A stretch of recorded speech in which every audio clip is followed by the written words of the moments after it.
In the summer of 323 BC, the city of Babylon fell silent. The impossible had happened. The young Macedonian king, who had conquered the known world in just 13 years, lay dead at the age of 32. No fever, no battle wound, no assassin's blade had been expected to fell the golden-haired conqueror, who had survived the deserts of Egypt, the mountains of Afghanistan, and the jungles of India. As the news spread across the vast expanse of his empire, from the Mediterranean to the Indus River, from the Black Sea to the cataracts of the Nile, millions held their breath. For a moment, history itself seemed to pause. In the royal palace of Babylon, the great king's body lay in state, already becoming the most coveted symbol in a new game of power. Around it gathered the men who had followed their commander across 3 continents, his generals, companions, and bodyguards, the hetairoi who had shared his glory and would now compete for his legacy. They were hardened veterans, most born in Macedonia's rugged hills, men like one-eyed Antigonus, who had served under Philip II, brilliant Ptolemy, who claimed descent from Heracles, cunning Seleucus with his towering height, and ambitious Cassander, who had never hidden his disdain for the conqueror's oriental affectations. Beyond the palace walls, the empire waited. Greek settlers in dozens of newly founded cities wondered if they would ever see their homeland again. Persian aristocrats questioned whether their restoration under the Macedonian ruler would continue. Egyptian priests pondered if a new pharaoh would honor their gods. Indian princes prepared to reclaim their independence. There was no clear successor. The conqueror's wife, Roxana, was pregnant with his child. His half-brother, Philip Aridaeus, lived, but was deemed mentally unfit to rule. The dying king had famously given his ring to Perdiccas, one of his generals. But had he meant him to be regent or heir? No one knew. What was certain was that the greatest empire the world had yet seen, stretching from Greece to India, encompassing some 2 million square miles and countless cultures, now hung in the balance. It was an empire without precedent, created through military genius, but with little time to develop the institutions necessary for stable rule. In the days that followed, as funeral preparations began and succession councils met in heated debate, the fragility of this unprecedented achievement became clear. The vision of a world united under Greco-Macedonian rule, blending Eastern and Western cultures into a new civilization, remained unfinished. The men who had once been loyal lieutenants measured each other with calculating eyes. Friends became rivals. Alliances formed and dissolved with dizzying speed. The vast treasure the Macedonian had accumulated, some 180,000 talents of silver and gold, beckoned. Armies shifted position. Messengers raced between distant provinces. The empire would never again know a single master. Instead, it would become the battleground for an extraordinary conflict spanning 3 decades and 3 generations. A series of wars that would redraw the map of the ancient world and give birth to a new era, the Hellenistic Age. From the ruins of conquest emerged the Diadochi, the successors who tore an empire apart in their quest for power. New cities rose in deserts and mountains. Greek ideas collided with ancient Eastern wisdom. Scientific breakthroughs and philosophical revelations flourished amid constant warfare. The magnificent dream of unity died, yet birthed something perhaps more significant: a cosmopolitan civilization where Greek culture spread throughout the ancient East, where diverse peoples coexisted in vibrant urban centers, and where artistic innovation thrived from Macedonia to the Hindu Kush. This brilliant, fractured world eventually surrendered to the rising power of Rome, the final inheritor who would carry Hellenistic civilization into the Western world. The curtain rises on the greatest political drama of the ancient world. The players take their positions. The game of empires begins. The final days of Alexander unfolded in the sweltering heat of Babylonian summer. After a night of heavy drinking at the palace of Nebuchadnezzar II, the conqueror fell ill with a fever that rapidly worsened. For 12 days, his condition deteriorated as his generals and companions maintained vigil. On June 10th or 11th, 323 BC, Alexander died. Immediately, the question of succession dominated all concerns. The Macedonian custom dictated that kings were elected by the army assembly, but Alexander had left no adult heir. Roxana was pregnant with his child, while his half-brother, Philip Aridaeus, suffered from a mental disability that made him unsuitable for independent rule. As the Macedonian officers and infantry gathered to debate the succession, deep divisions quickly emerged. The infantry commander Meleger advocated for Philip Aridaeus, arguing that a living son of Philip II should take precedence over an unborn child. Meanwhile, the cavalry officers, led by Perdiccas and Ptolemy, favored waiting for Roxana's child, assuming a regency in the interim. This dispute nearly erupted into civil war when the infantry seized the palace, prompting the cavalry officers to leave Babylon. The crisis was temporarily resolved through a compromise. Philip Aridaeus would be proclaimed King Philip III, and if Roxana bore a son, the child would rule jointly with him. Perdiccas, who possessed Alexander's signet ring, would serve as regent for both kings. This uneasy arrangement was formalized at the partition of Babylon, where the empire was divided into satrapies administered by Alexander's leading generals. Ptolemy secured Egypt. Lysimachus took Thrace. Antigonus I received Phrygia. Eumenes, the sole non-Macedonian among the inner circle, was granted Cappadocia, while other commanders received various provinces from Greece to the Hindu Kush. The compromise proved short-lived.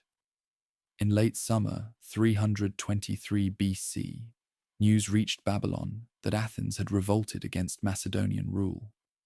This uprising, known as the Lamian War, quickly spread throughout Greece as cities seized the opportunity to reclaim independence. The regent Perdiccas dispatched Craterus, one of Alexander's most trusted generals, to suppress the rebellion. Meanwhile, Roxana gave birth to a son who was promptly named Alexander IV and declared co-king with Philip Aridaeus. This development failed to settle the underlying tensions. The early signs of treachery appeared when Meleger, the infantry commander who had supported Philip Aridaeus, was executed on Perdiccas' orders after being lured into a trap. With this potential rival eliminated, Perdiccas consolidated his position as the empire's regent, controlling the kings and the royal army. Yet a more fundamental problem remained unresolved. The royal remains themselves. The dead king's corpse, preserved in honey, according to Babylonian practice, became the most potent symbol of legitimacy in the fractured empire. Tradition dictated that Macedonian kings be buried in the royal cemetery at Aegae, modern Vergina, and initially preparations began for the body's journey back to Macedonia.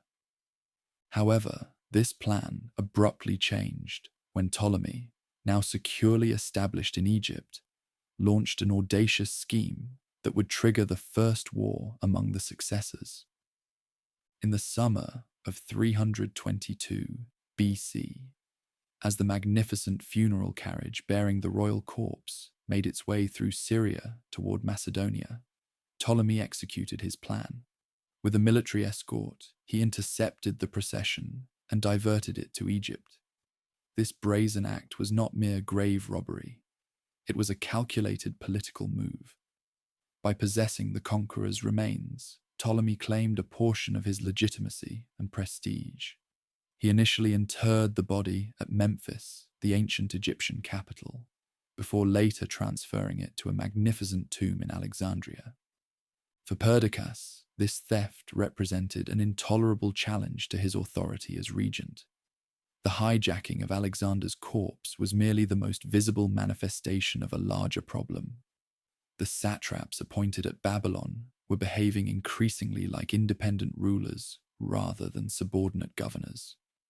Tensions further escalated when Perdiccas arranged for the child king Alexander IV to marry the daughter of Antipater, who controlled Macedonia and Greece.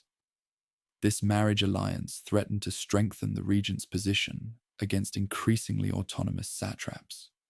By 321 BC, full-scale war had become inevitable. Perdiccas marshaled the royal army and marched toward Egypt, determined to punish Ptolemy and recover Alexander's body. En route, he besieged the city of Damascus, where Ptolemy had incited rebellion. The campaign soon faltered. Perdiccas attempted to cross the Nile at Memphis, but suffered heavy casualties when the river's strong currents drowned many soldiers. After 3 failed crossing attempts, discontent spread through the ranks. Seizing this opportunity, Perdiccas's subordinates, including Seleucus, who commanded the elite companion cavalry, conspired against him. In the summer of 321 BC, they assassinated the regent in his tent. This regicide fundamentally altered the empire's political landscape. The remaining commanders negotiated the Treaty of Triparadisos, which redistributed power among the Diadochi. Antipater, the elderly general who had maintained control over Macedonia during Alexander's campaigns, became the new regent for the kings. Seleucus was rewarded with the satrapy of Babylon, while Antigonus I received special authority to continue the war against Eumenes, who had remained loyal to Perdiccas. The Second War of the Diadochi began after Antipater's death in 319 BC. Rather than passing the regency to his son Cassander, Antipater bequeathed it to Polyperchon, another veteran commander. The overlooked Cassander refused to accept this arrangement and rebelled, gaining support from Antigonus and Ptolemy, who saw an opportunity to further their own independence. This conflict created strange alliances. Eumenes, previously declared an enemy after supporting Perdiccas, was rehabilitated by Polyperchon and granted command of the royal army in Asia.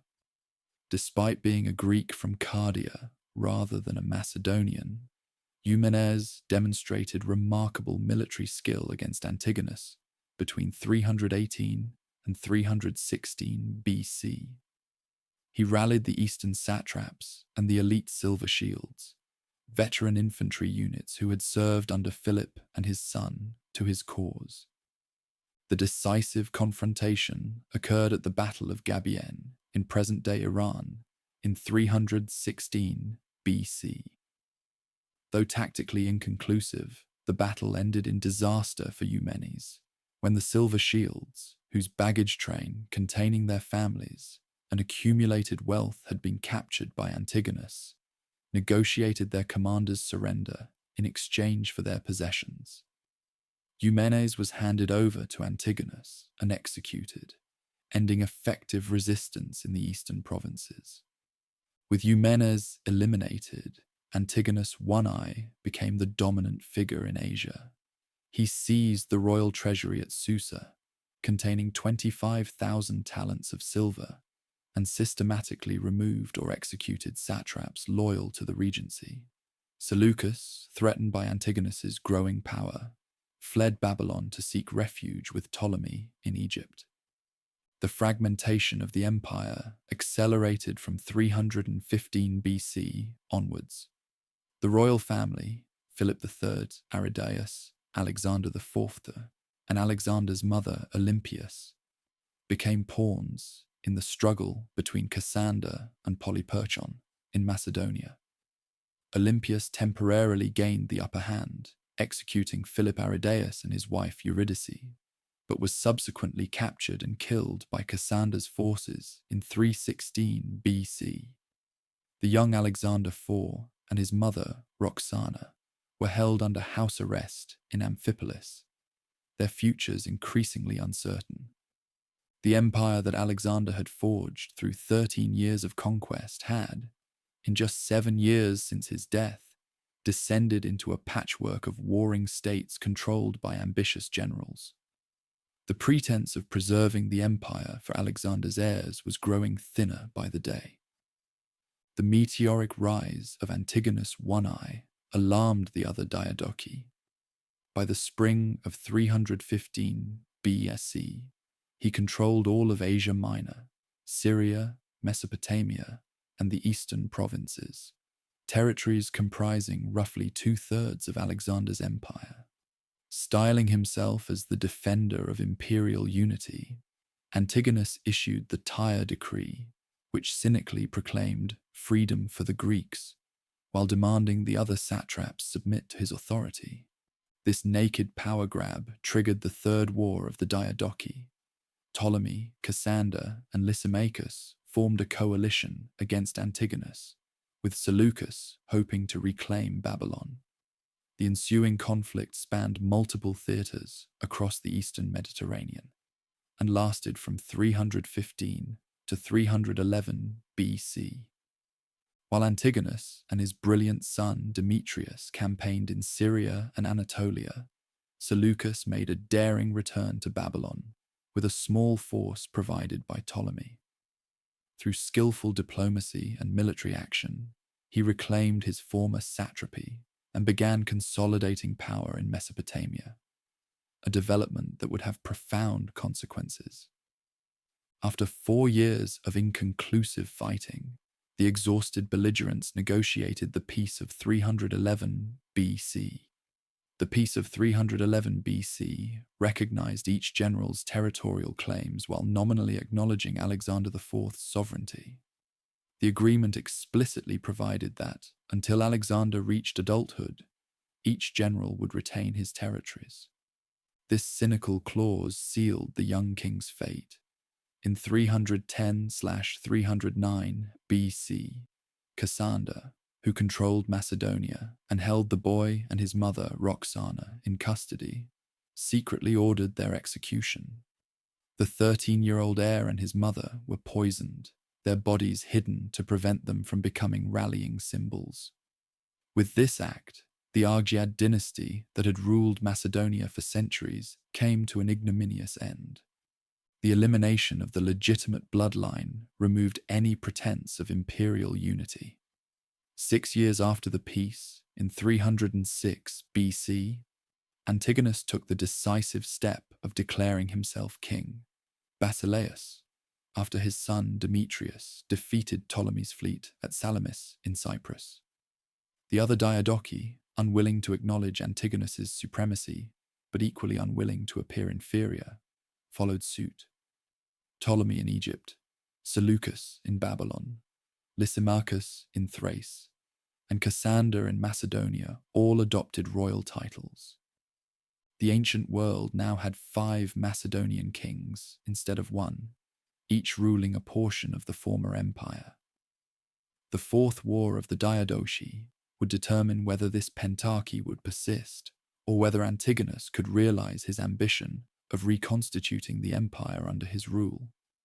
This final chapter of the Diadochi conflicts lasted from 306 to 301 BC. Antigonus and Demetrius launched a series of ambitious campaigns. Demetrius liberated Athens from Cassander's control in 307 BC, earning the epithet Poliocetes, the besieger, for his skill in siege warfare. He employed innovative technologies, including the Helepolis, a 9-story mobile siege tower equipped with catapults and covered in iron plates. 2 years later, Demetrius besieged Rhodes, which had allied with Ptolemy. Despite deploying his formidable siege engines, the year-long operation ended in failure. forcing Demetrius to negotiate a compromise. The Rhodians, in gratitude for surviving the siege, honored Ptolemy with the title Soter, Savior, and sold Demetrius abandoned siege equipment to finance the Colossus of Rhodes, one of the 7 wonders of the ancient world. As the Fourth Diadochi War reached its climax, the remaining Diadochi recognized that Antigonus and Demetrius represented an existential threat. Cassander, Lysimachus, Ptolemy, and Seleucus formed a new coalition, with Lysimachus and Seleucus taking the offensive in Asia Minor.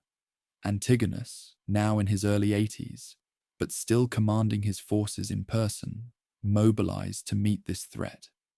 In the spring of 301 BC, the armies of Antigonus and Demetrius confronted the combined forces of Lysimachus and Seleucus near the Phrygian town of Ipsus. The stakes could not have been higher. Victory for Antigonus would cement his position as the dominant power in the Hellenistic world, while defeat would radically redraw the map of the former Alexandrian Empire. The Battle of Ipsus stands as one of the most significant military encounters of the Hellenistic period. Antigonus commanded approximately 70,000 infantry, 10,000 cavalry, and 75 war elephants. The coalition fielded similar numbers of infantry and cavalry, but crucially, Seleucus contributed 480 war elephants, a gift from the Indian king Chandragupta Maurya, with whom he had concluded a treaty exchanging eastern territories for these formidable beasts. When battle was joined, the initial phases favored Antigonus. His son Demetrius led a devastating cavalry charge that broke through the enemy lines. However, rather than wheeling around to attack the enemy infantry from the rear, the standard tactic, Demetrius pressed his pursuit too far from the main battlefield. Seleucus seized this opportunity, deploying his elephants to create a wall that prevented Demetrius from returning to assist his father. With the enemy cavalry neutralized, Lysimachus pressed his attack against Antigonus's infantry. The elderly king, positioned on a hill to direct the battle, found his lines collapsing. As his soldiers fled, Antigonus stood his ground, reportedly remarking that Demetrius would return to save him. Instead, he was surrounded and killed, his body pierced by multiple javelins. The death of Antigonus, One Eye, at Ipsus definitively ended any possibility of reconstituting Alexander's empire. The victors divided Antigonus's extensive territories among themselves. Lysimachus took western Asia Minor. Seleucus gained Syria and eastern Asia Minor, while Cassander and Ptolemy confirmed their control of Macedonia and Egypt, respectively.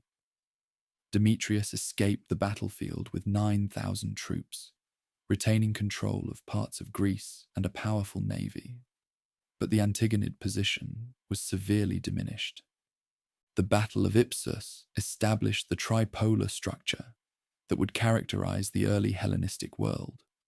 The Ptolemaic kingdom centered on Egypt, the Seleucid Empire spanning from Syria to the borders of India, and the Antigonid kingdom in Macedonia, though Cassander's position would soon be challenged by the surviving Demetrius. Lysimachus's kingdom in Thrace and Western Asia Minor formed a fourth major power, but would prove the least durable.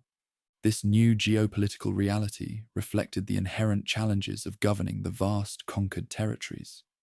The empire had simply been too expansive, encompassing too many disparate cultures and geographical barriers, to be effectively administered as a single entity without the charismatic authority of a single ruler.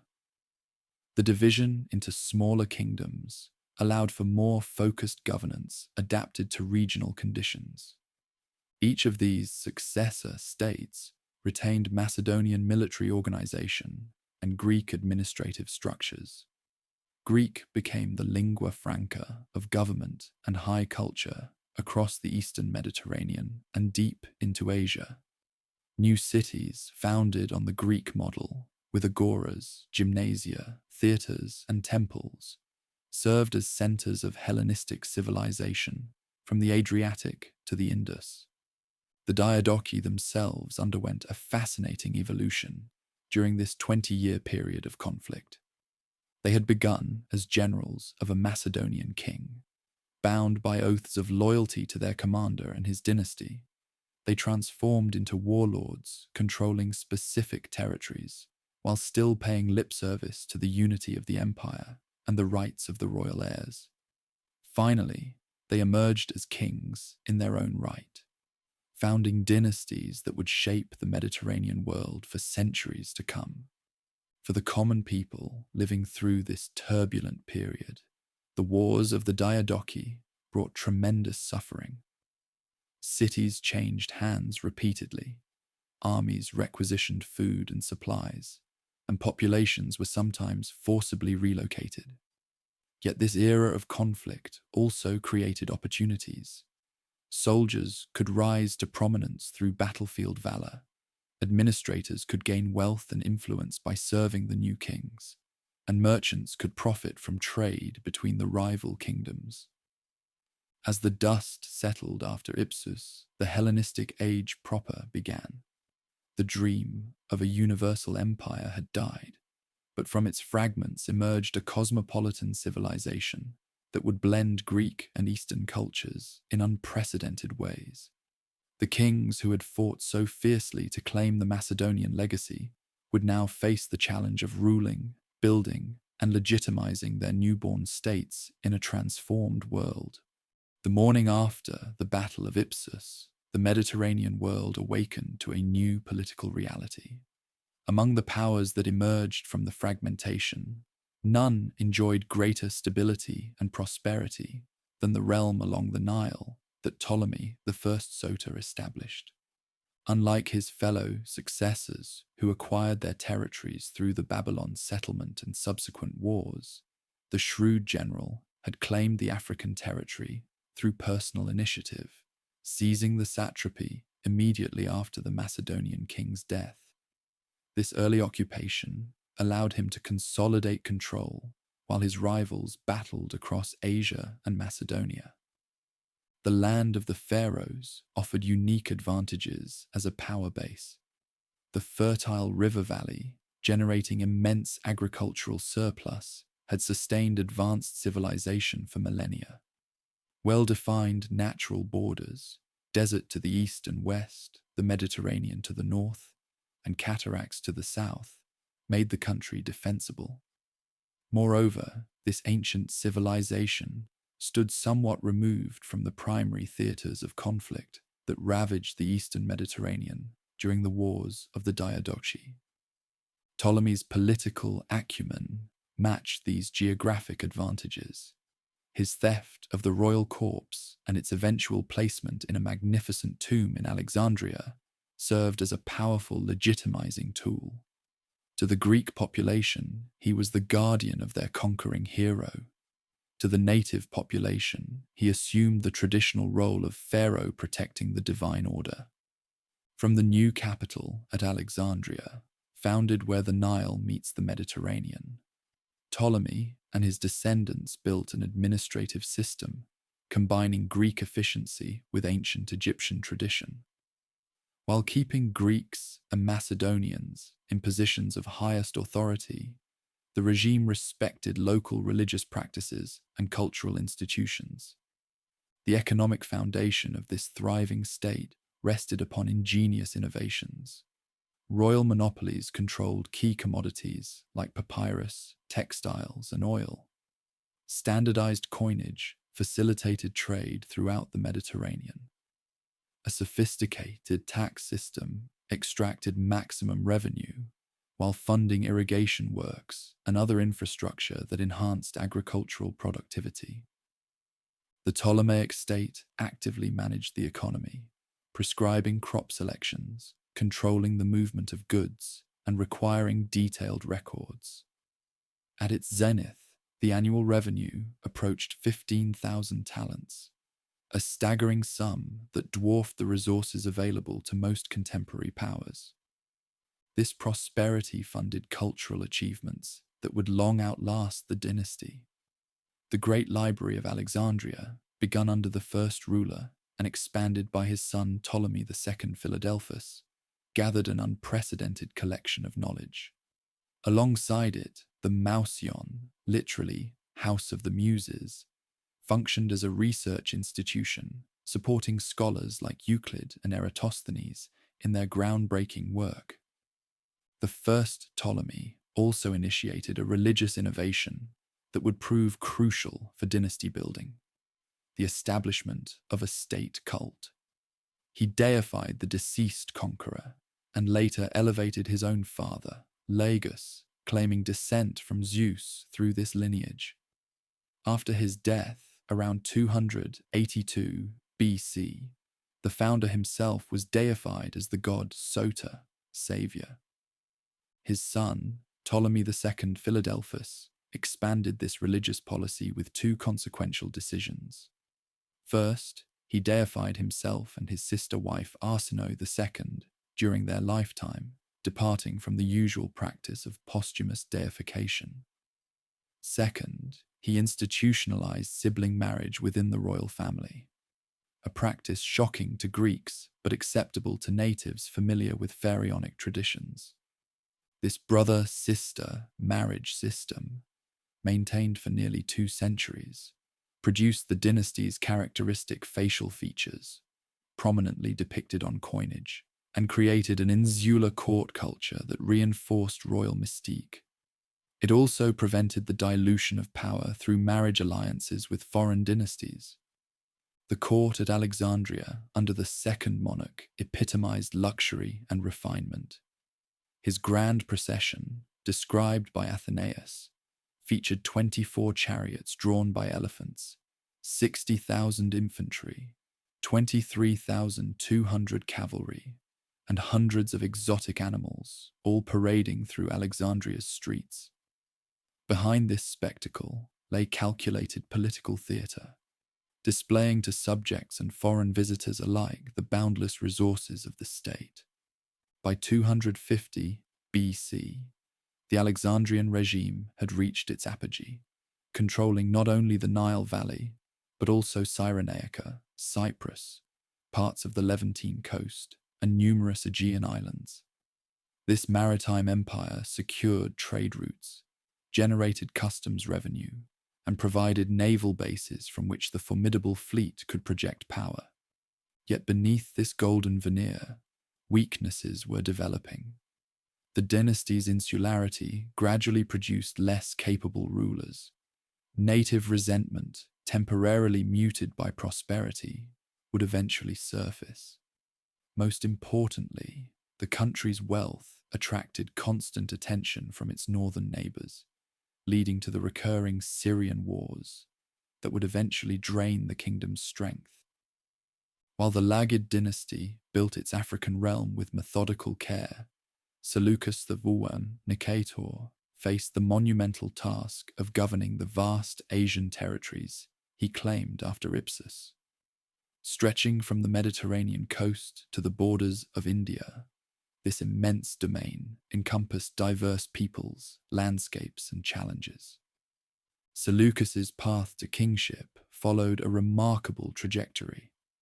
A cavalry commander during the Eastern campaigns, he received Babylonia in the initial division of spoils after the regent's death. Driven from this province by Antigonus, he escaped to Alexandria before reclaiming Babylon in 312 BC with a mere handful of supporters, a date so significant that his successors later adopted it as the beginning of their dynastic era. After securing his position at Ipsus, Seleucus worked to transform a collection of conquered territories into a functioning state. Unlike the Nile Valley's millennia-old administrative unity, the Asian lands represented a patchwork of cultures at varying stages of development. Persian systems provided a useful framework, having already governed much of this territory for 2 centuries. The founder and his heirs pursued an aggressive urbanization program, founding dozens of new cities across their realms. These settlements, populated by Greek and Macedonian veterans and imported civilians, served multiple functions: military colonies securing key routes and frontiers, administrative centers projecting royal authority, and cultural outposts spreading Hellenic civilization. The realm's urban backbone included three principal cities: Antioch on the Orontes, named for Seleucus's father, became the western capital and eventually one of the ancient world's great metropolises. Seleucia on the Tigris, strategically positioned near Babylon, served as the Mesopotamian administrative center. Furthest east, Seleucia in Pieria controlled access to the Mediterranean. These cities followed Greek organizational models with agoras, theatres, and gymnasia, but incorporated local architectural elements and religious practices. The result was a distinctive blend, neither purely Hellenic nor traditionally Eastern, that characterized the cultural policy generally. This cultural synthesis extended to governance as well. While maintaining Greek and Macedonian elites in the highest positions, the administration worked with native aristocracies and religious establishments. Unlike the Nile Delta, where the distinction between Greek rulers and native subjects remained relatively clear, the Asian territories fostered greater cultural integration, less from idealism than administrative necessity. The sheer size of the territory created persistent challenges. Communications between the Mediterranean coast and the eastern provinces could take months. Mountain ranges, deserts, and river systems divided the lands into natural compartments, difficult to control from a central authority. Native populations vastly outnumbered the Greek and Macedonian colonists. Seleucus I recognized these inherent weaknesses. Around 305 BC, he negotiated with the rising Indian power Chandragupta Maurya, ceding the eastern provinces beyond the Hindu Kush in exchange for 500 war elephants, the very beasts that would prove decisive at Ipsus. This pragmatic territorial adjustment demonstrated the tendency to prioritize defensible frontiers over maximum extent. The later years of Seleucus's reign were marked by one final territorial ambition: reclaiming Macedonia, the ancestral homeland. After defeating Lysimachus at the Battle of Corupedium in 281 BC, the path to Europe seemed open. However, while crossing to Macedonia, the 70-year-old king was assassinated by Ptolemy Ceraunus, ending his remarkable career. His son, Antiochus I, inherited a realm already showing signs of strain. The eastern provinces of Bactria and Parthia, remote from central authority and hosting significant Greek military colonies, displayed increasing independence. Antiochus faced rebellions from both native populations and Greek settlers, while simultaneously defending against encroachment in Syria and Anatolia from the neighboring Alexandrian power. Despite these challenges, Antiochus I successfully maintained territorial integrity during his turbulent reign. He secured a victory against Celtic invaders in Anatolia around 275 BC, earning the epithet Soter, savior, like his contemporaries. He strengthened diplomatic ties with Indian powers and consolidated control over the central regions. Antiochus II continued his father's policies, but faced escalating conflict with the Nile Kingdom in the Second Syrian War. The marriage alliance that ended this conflict, Antiochus divorcing his wife Laodice to marry Berenice, daughter of his rival, set the stage for a succession crisis after his death that would severely destabilize the realm. The Asian state structure reflected practical responses to the challenge of governing such disparate territories.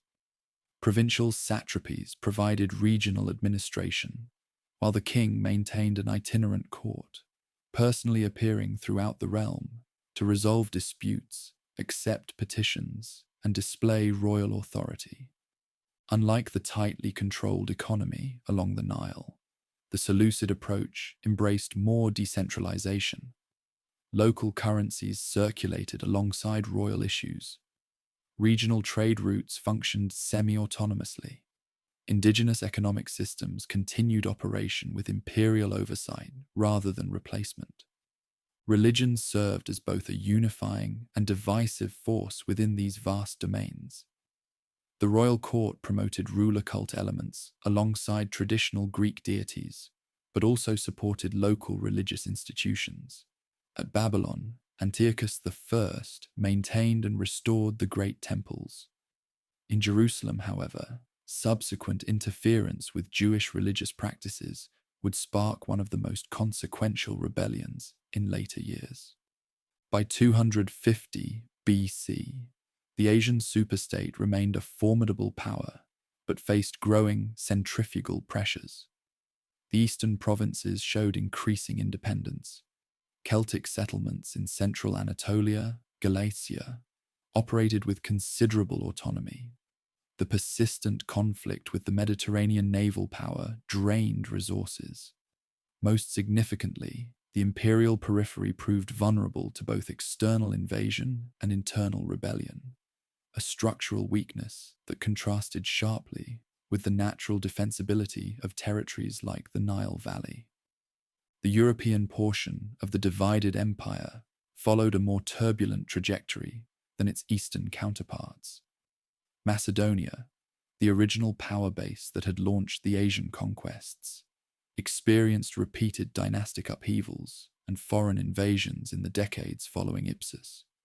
Cassander, who had controlled Macedonia through the later wars of the Diadochi, secured his position by eliminating the royal family, but never fully legitimized his rule in Macedonian eyes. When he died of illness around 297 BC, his sons proved unable to maintain his authority. Into this power vacuum stepped Demetrius Poliorcetes, the son of Antigonus I, and the sole survivor among the senior Diadochi. Despite his father's defeat at Ipsus, Demetrius retained a powerful fleet and support in parts of Greece. Through a combination of military pressure and opportunistic alliance-making, he seized the Macedonian throne in 294 BC. Demetrius' reign exemplified the grandiose ambitions and practical limitations that characterized his lineage. A charismatic leader and military innovator, he dreamed of reconstituting his father's power. He built an enormous fleet and assembled an army for an invasion of Asia to reclaim his heritage. These preparations alarmed the other Hellenistic kings. A coalition formed against him, and in 288 BC, Pyrrhus of Epirus and Lysimachus invaded Macedonia simultaneously. Demetrius's support collapsed, forcing him to flee. After a final failed campaign in Asia Minor, he surrendered to Seleucus and died in captivity in 283 BC. Lysimachus briefly controlled Macedonia until his death at Corupadium, after which the European territories fell into a period of anarchy and competing claimants known as the Age of the Tyrants. Celtic tribal federations seized this opportunity to invade the Balkans. In 279 BC, a massive Celtic army penetrated deep into Greece, sacking numerous cities and attacking the sacred site of Delphi before being driven back. The Celtic invasion, though eventually repulsed, demonstrated Macedonia's vulnerability and temporarily shattered its regional hegemony. Yet from this chaos emerged a stabilizing figure, Antigonus II Gonatas, the son of Demetrius, the besieger of cities. Gonatas had maintained control of key fortresses in Greece during the turbulent period after his father's fall.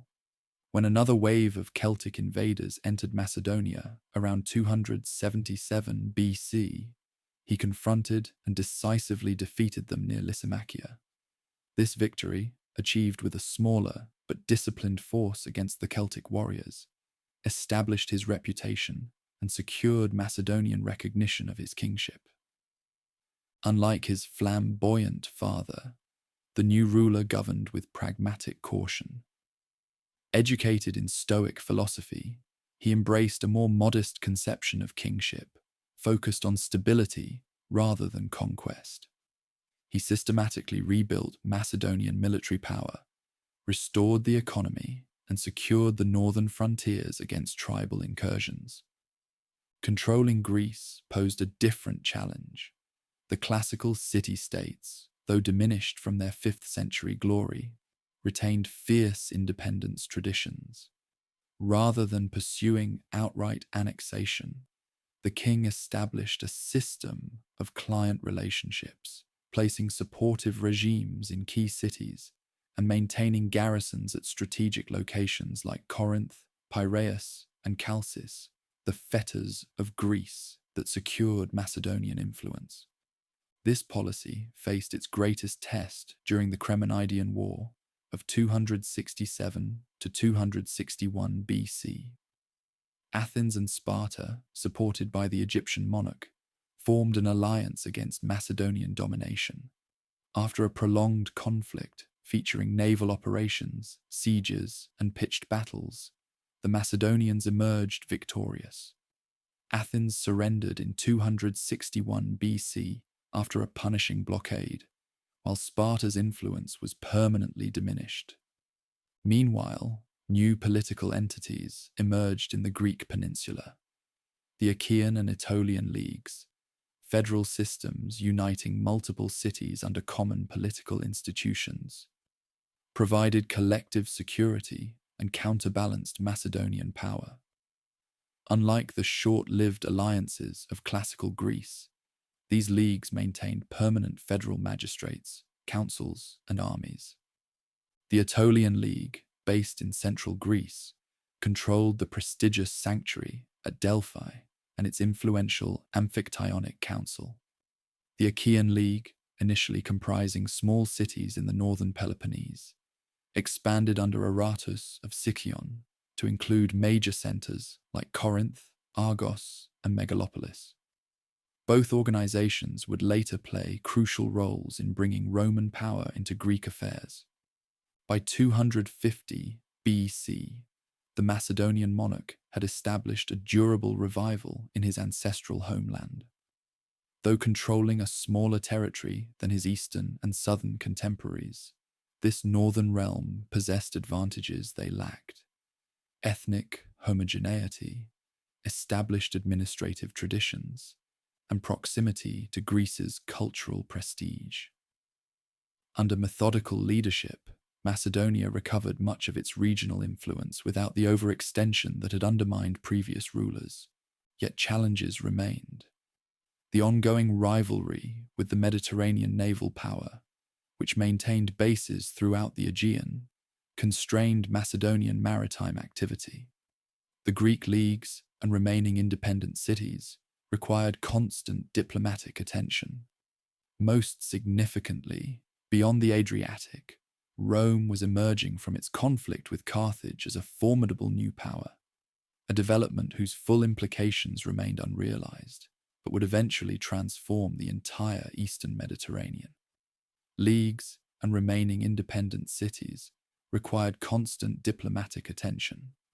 Most significantly, beyond the Adriatic, Rome was emerging from its conflict with Carthage as a formidable new power, a development whose full implications remained unrealized, but would eventually transform the entire Eastern Mediterranean. While the three major successor realms established their dominance across the Mediterranean world, a constellation of smaller states emerged within and between their spheres of influence. These secondary powers often punched above their weight through strategic acumen, cultural prestige, or control of crucial resources and trade routes.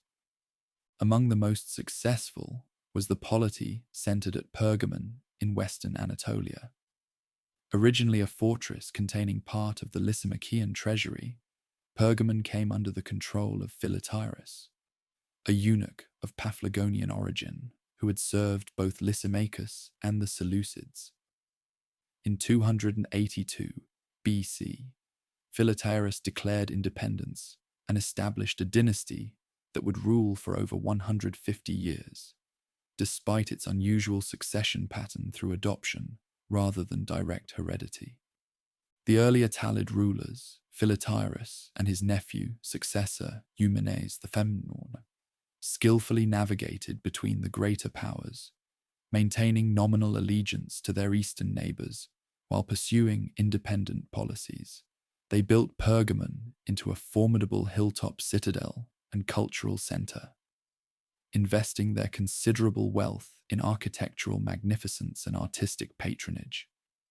Though smaller than the major realms, Pergamon leveraged its strategic position, controlling access to the Hellespont, and its substantial financial resources, derived from fertile agricultural land and mineral wealth.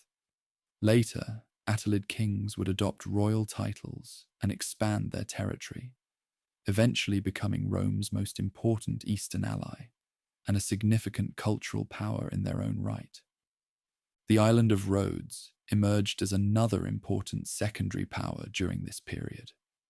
A long-time commercial center, Rhodes had maintained its independence through the wars of the Diadochi by playing the great powers against each other.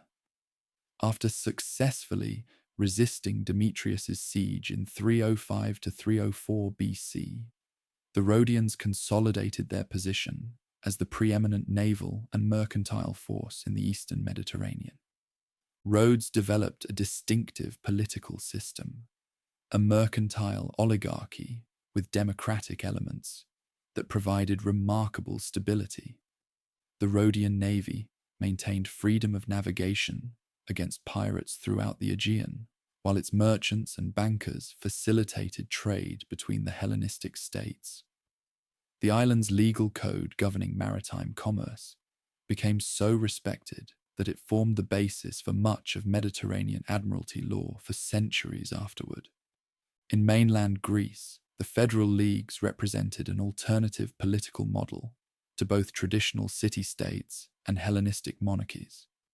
The Achaean League in particular developed sophisticated political institutions, including proportional representation, an executive council, and regular assemblies open to all citizens of member states. This federal structure allowed smaller cities to maintain local autonomy, while gaining the security and influence of a larger entity.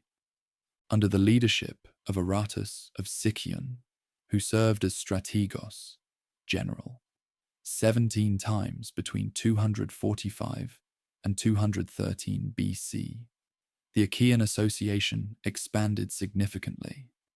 Aratus engineered the dramatic capture of Corinth from Macedonian control in 243 BC, dealing a severe blow to northern influence in the Peloponnese.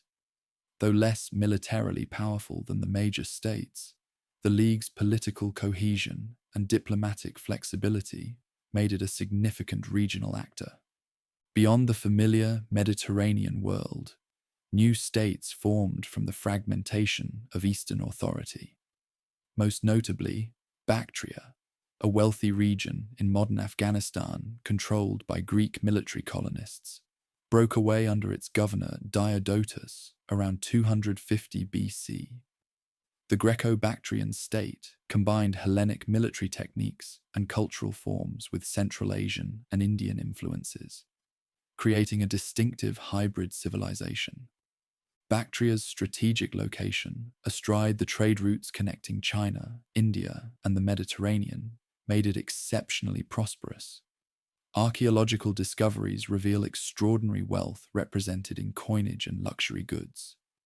Greco-Bactrian rulers later expanded into northwestern India, establishing Indo-Greek states that would maintain Hellenic cultural elements in South Asia for generations.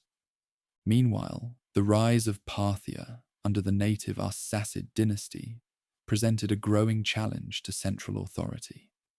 Beginning as a nomadic tribal group, the Parthians established control over the Iranian plateau by the mid-3rd century BC. Their military strength derived from highly mobile mounted archers, who could devastate conventional Hellenic phalanx formations through hit-and-run tactics.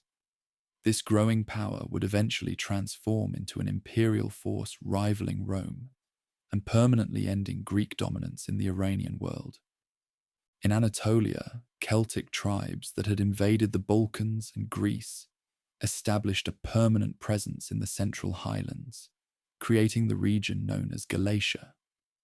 These warrior bands initially functioned as mercenaries for the Hellenistic rulers, but gradually settled into a territorial state. Though they maintained their Celtic language and tribal organization, they also adopted elements of Greek culture and urban life, creating another distinctive cultural synthesis. Even within the major states, semi-autonomous regions developed under local dynasties. In northern Syria, the Arab trading city of Palmyra maintained considerable independence while facilitating commerce between Mesopotamia and the Mediterranean. In Judea, the high priests exercised significant autonomy in internal matters while acknowledging foreign sovereignty. This proliferation of independent and semi-independent states created a complex international system. All recognized the predominance of the three major successor powers, but operated according to their own interests.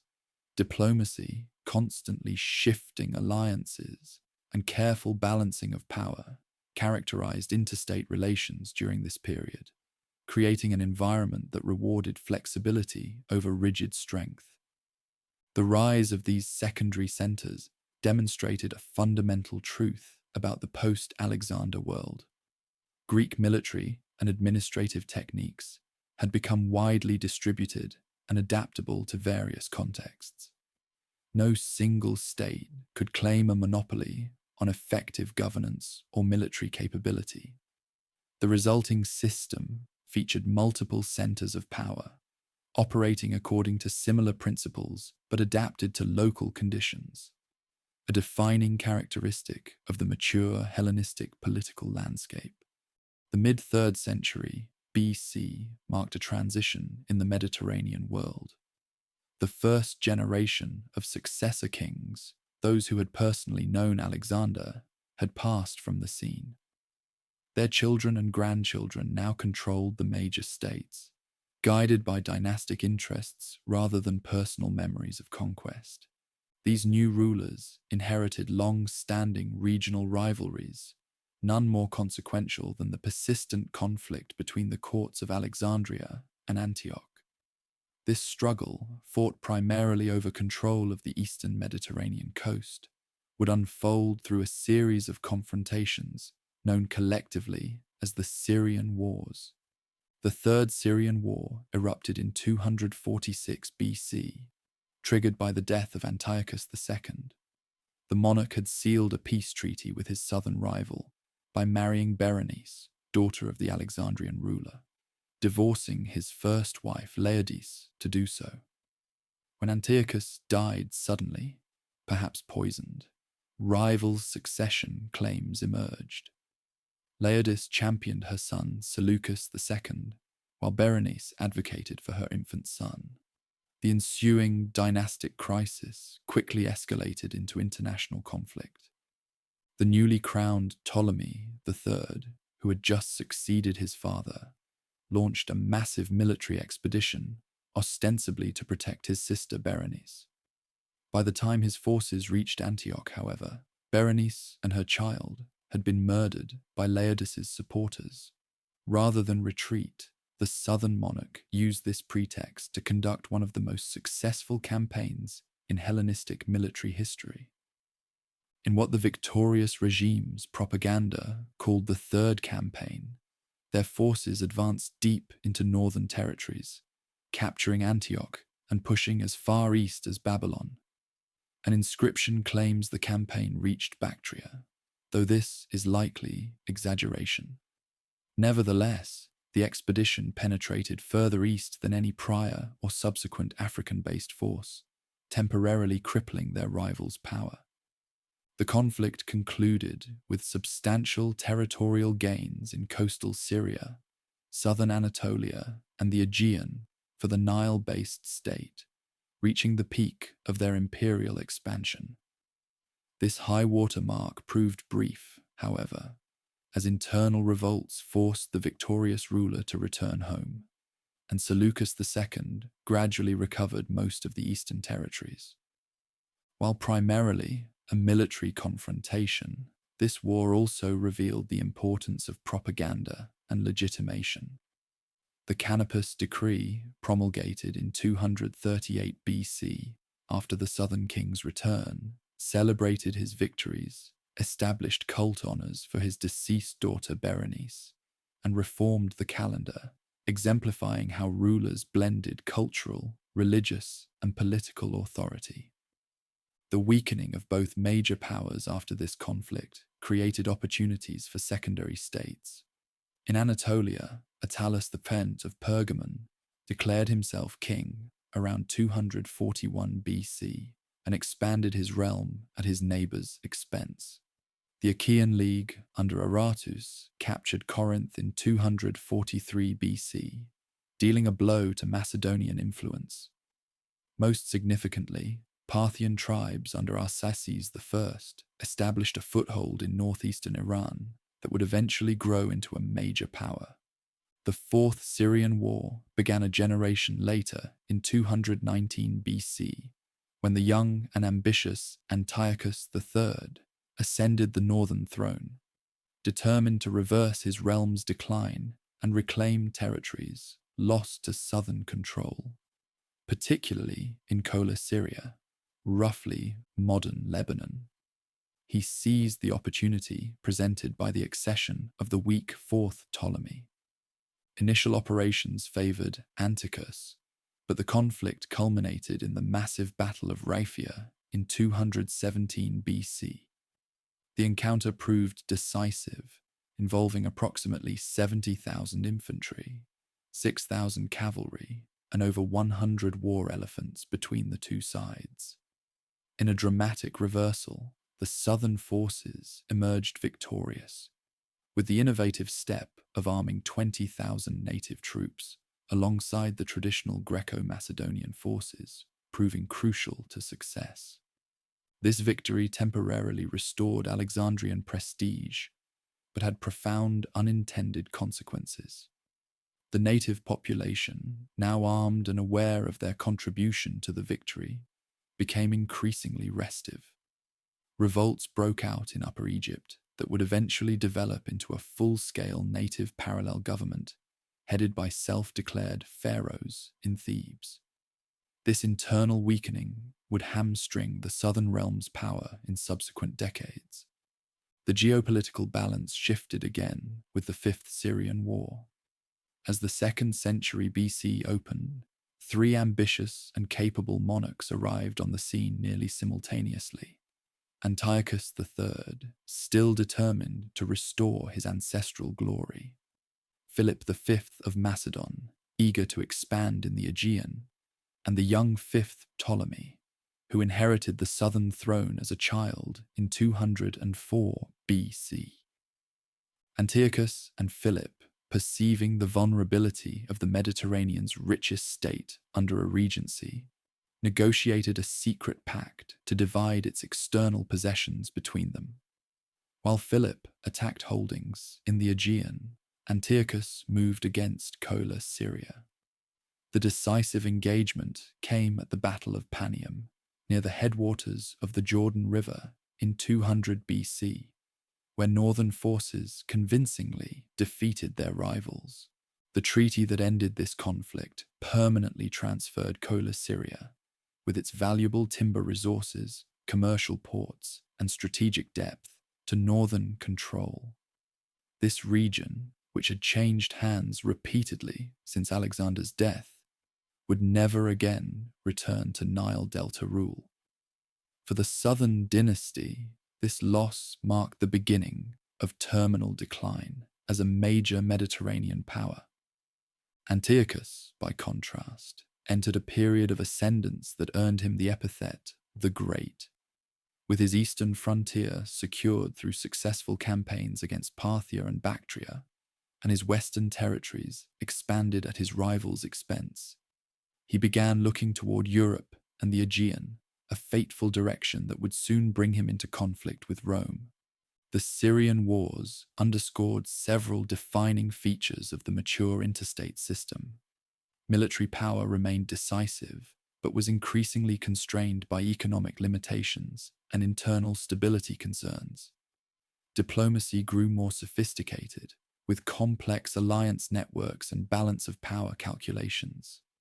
Most importantly, the closed system of purely Eastern Mediterranean powers was about to be shattered by the intervention of a rising Western state that operated according to different rules. While monarchs and generals fought for territory, a remarkable urban culture flourished throughout the Mediterranean basin.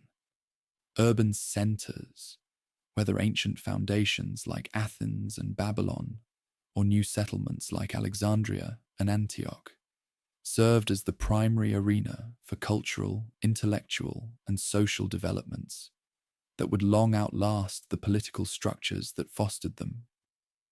The metropolis at the Nile's mouth exemplified the quintessential Mediterranean hub. Founded by Alexander at a strategic location where the great river meets the sea, this planned community grew rapidly under royal patronage. By the mid-3rd century BC, it housed between 300,000 and 500,000 residents, making it the largest population center in the Mediterranean world. The physical layout reflected both planning and prosperity.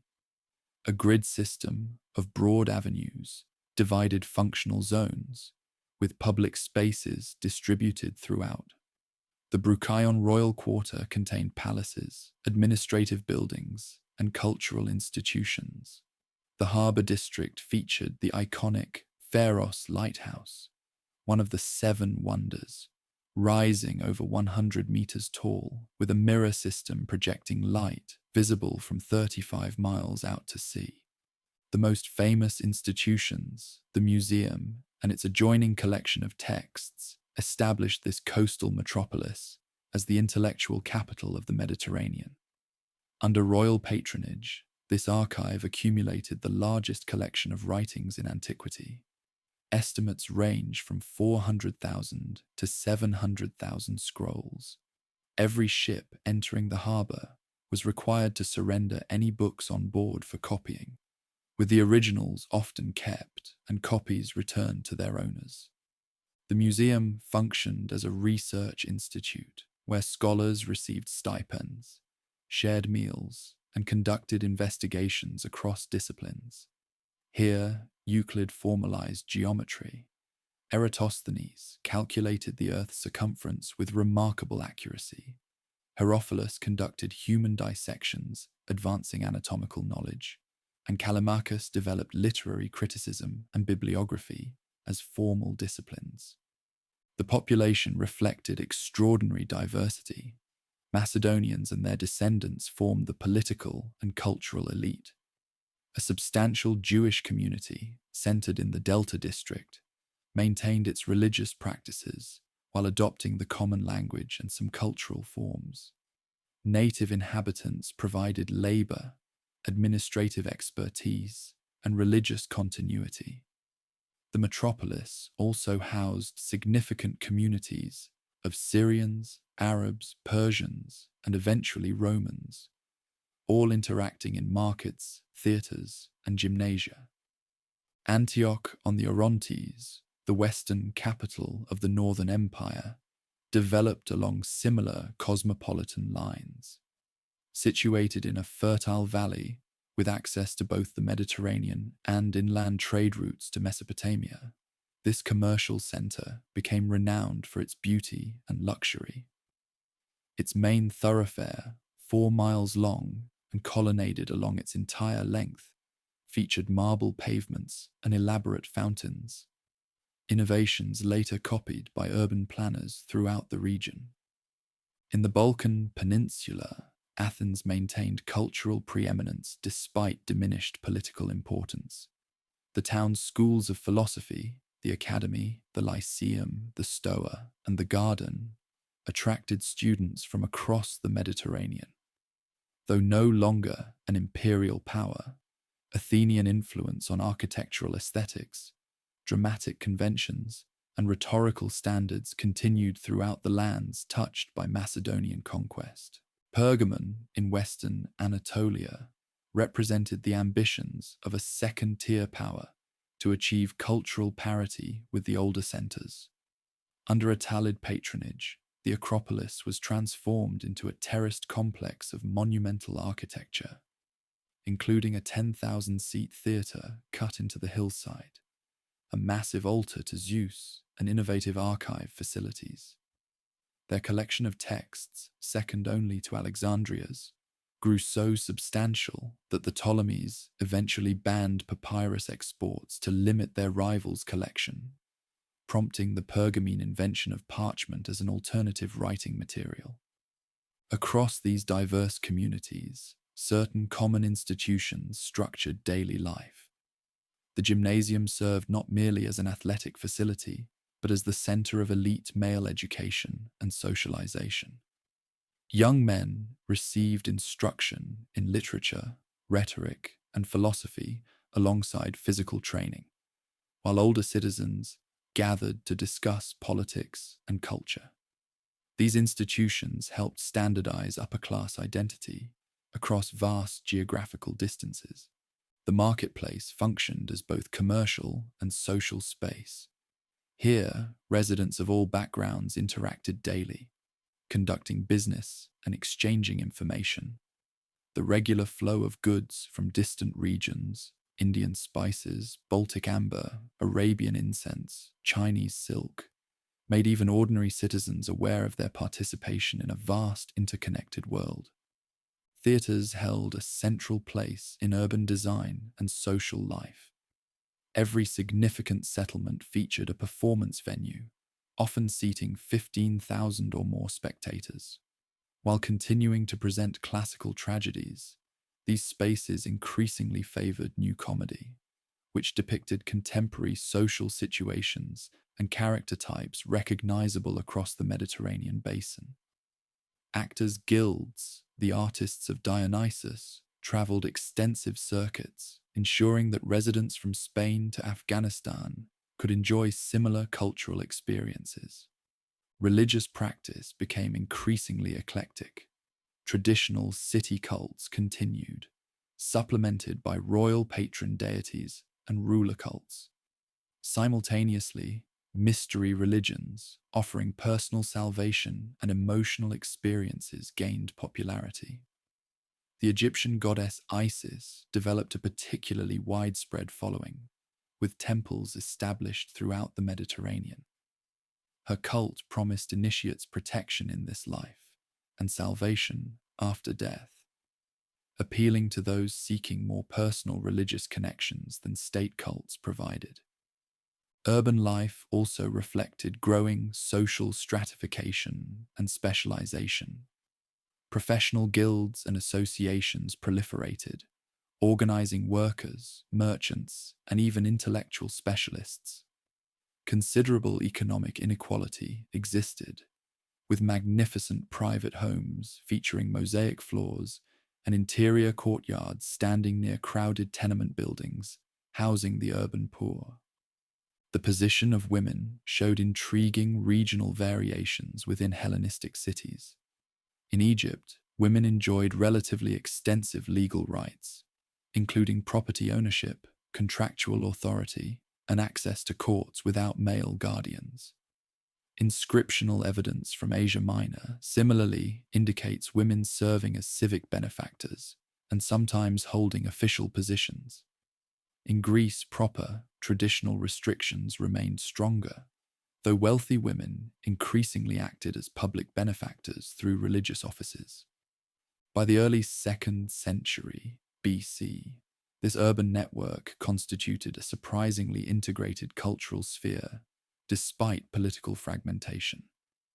A merchant, scholar, or artist could travel from Sicily to the Hindu Kush and find familiar institutions, shared cultural references, and common linguistic ground in each major city. This cosmopolitanism represented one of the most significant and enduring legacies of the Hellenistic age. The era's intellectual achievements were among its most significant and enduring contributions. Freed from the constraints of the classical polis, yet enriched by its heritage, thinkers created new systems for understanding the natural world and human existence that would influence subsequent civilizations for millennia. The philosophical innovations responded directly to the political fragmentation and cultural dislocations of the post-Alexander world. Classical thought had been deeply embedded in the context of the city-state, concerned with the good life in a particular political community. The new approaches, by contrast, sought universal principles applicable regardless of one's location or political circumstances. Epicureanism, founded by Epicurus of Samos, who established his school, the Garden, in Athens around 306 BC, offered one influential response to these conditions. Adopting an atomistic view of nature, Epicurus taught that the universe consists of atoms moving through void without divine direction. Human happiness, in this view, came not through political engagement but through ataraxia, freedom from disturbance achieved by moderating desires, cultivating friendship, and avoiding pain. Contrary to later mischaracterizations, Epicurean thought did not advocate hedonistic excess, but rather a carefully calculated management of pleasure and pain. Its materialist cosmology and emphasis on individual tranquility, rather than civic obligation, suited a world where traditional political structures had been supplanted by vast monarchies. The Latin poet Lucretius would later preserve these ideas in his masterpiece, De Rerum Natura, ensuring their transmission to the Western tradition. Stoicism, which would become the most influential philosophical movement, developed in Athens under Zeno of Citium, beginning around 300 BC. Named for the painted Stoa, where its adherents gathered, Stoicism conceived of the cosmos as permeated by a divine rational principle, logos. Human happiness came through living in accordance with nature by cultivating rational self-sufficiency and disregarding external circumstances beyond one's control. This approach proved remarkably adaptable to different social contexts. For rulers like Antigonus Gonatas of Macedon, Stoicism offered a framework for responsible monarchy. For individuals navigating the uncertainties of the age, it provided psychological resilience. Later adopted by Roman elites, Stoic ethical principles through figures like Seneca, Epictetus, and Marcus Aurelius would shape Western moral thought for centuries. Other philosophical schools flourished alongside these major traditions. Skepticism, developed by Pyrrho and later Academy philosophers, questioned the possibility of certain knowledge and advocated suspension of judgment. Cynics like Diogenes rejected social conventions entirely, advocating radical simplicity. The Peripatetic school continued Aristotle's encyclopedic investigations into natural philosophy and ethics.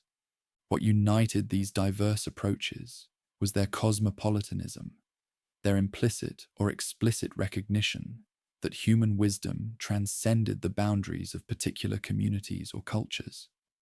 When Diogenes the Cynic declared himself a citizen of the world, cosmopolites, he articulated a perspective increasingly common among intellectuals who moved between royal courts, participated in international scholarly communities, and addressed their works to humanity at large rather than to fellow citizens of a specific place.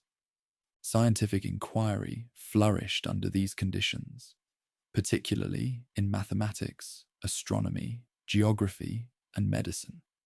Freed from theological constraints and supported by royal patronage, investigators made remarkable advances through systematic observation and mathematical analysis.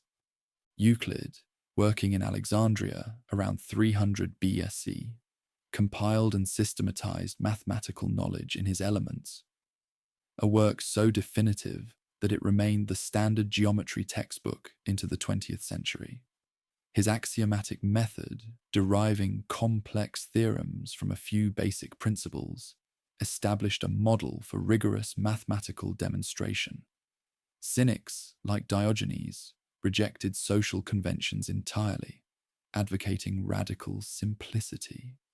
The peripatetic school continued Aristotle's encyclopedic investigations into natural philosophy and ethics.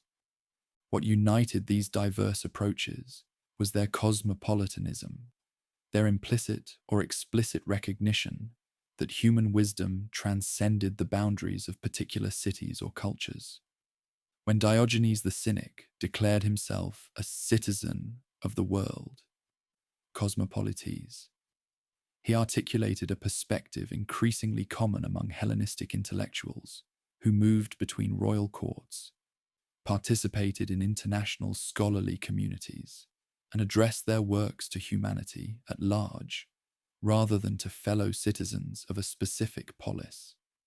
Scientific inquiry flourished under these conditions, particularly in mathematics, astronomy, geography, and medicine. Freed from theological constraints and supported by royal patronage, Hellenistic scientists made remarkable advances through systematic observation and mathematical analysis. Euclid, working in Alexandria around 300 BC, compiled and systematized mathematical knowledge in his Elements, a work so definitive that it remained the standard geometry textbook into the 20th century. His axiomatic method, deriving complex theorems from a few basic principles, established a model for rigorous mathematical demonstration. Archimedes of Syracuse, perhaps the greatest scientist of antiquity, made fundamental discoveries in mathematics, physics, and engineering. He calculated the value of pi, developed the concept of specific gravity, invented compound pulleys and screws, and formulated the principles of hydrostatics and the lever. His practical applications included defensive war machines that temporarily held off Roman forces during the siege of Syracuse. Astronomical knowledge advanced through accurate observation and mathematical modeling. Aristarchus of Samos proposed a heliocentric model of the solar system around 250 BC, though this view remained minority opinion. Hipparchus later catalogued over 850 stars, calculated the solar year to within 6.5 minutes of its actual value, discovered the precession of the equinoxes, and developed trigonometry as a mathematical discipline. Eratosthenes, head of the research center at Alexandria, calculated Earth's circumference with remarkable precision by measuring shadows at different latitudes and applying geometric principles. He also created a system of latitude and longitude for mapping purposes and compiled the most accurate world geography of his time. Medical practice progressed dramatically, especially through the competing schools at Alexandria and Kozan. Herophilus conducted systematic human dissections, distinguishing between arteries and veins, identifying parts of the brain, and recognizing the significance of the pulse in diagnosis. Erasmus studied the nervous system, distinguished between motor and sensory nerves, and came remarkably close to understanding blood circulation. These scientific achievements did not develop in isolation from philosophical and cultural currents. The same cosmopolitan outlook that characterized intellectual inquiry informed scientific research, which increasingly sought universal natural laws rather than explanations rooted in local traditions.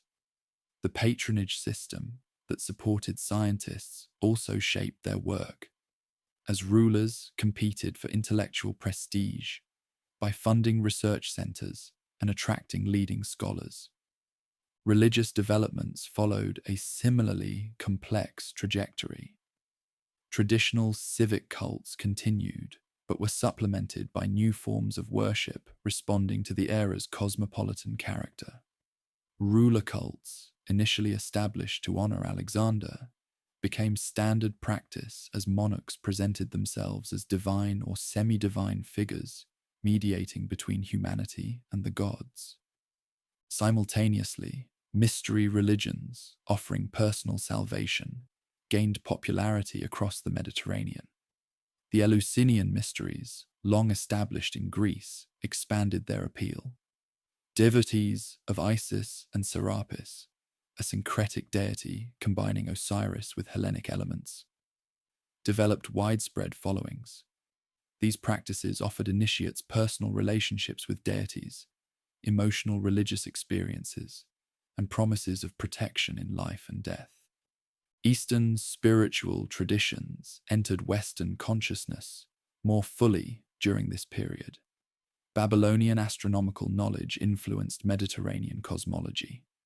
Persian dualistic concepts affected philosophical and religious thought.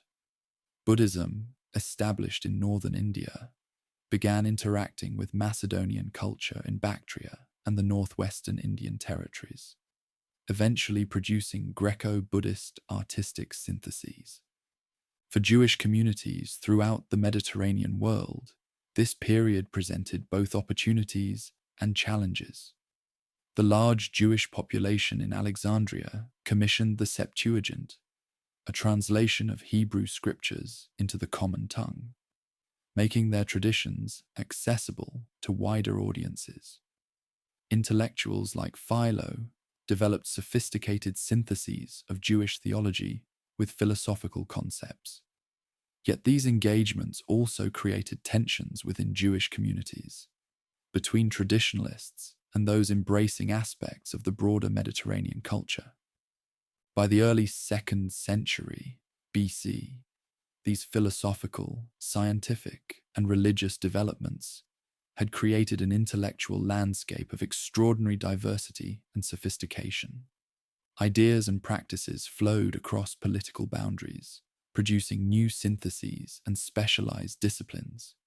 While elite in character, dependent on literacy, leisure, and institutional support, these intellectual achievements represented a remarkable flowering of human creativity that would influence subsequent civilizations for millennia through their preservation in Byzantine, Islamic, and Western European traditions.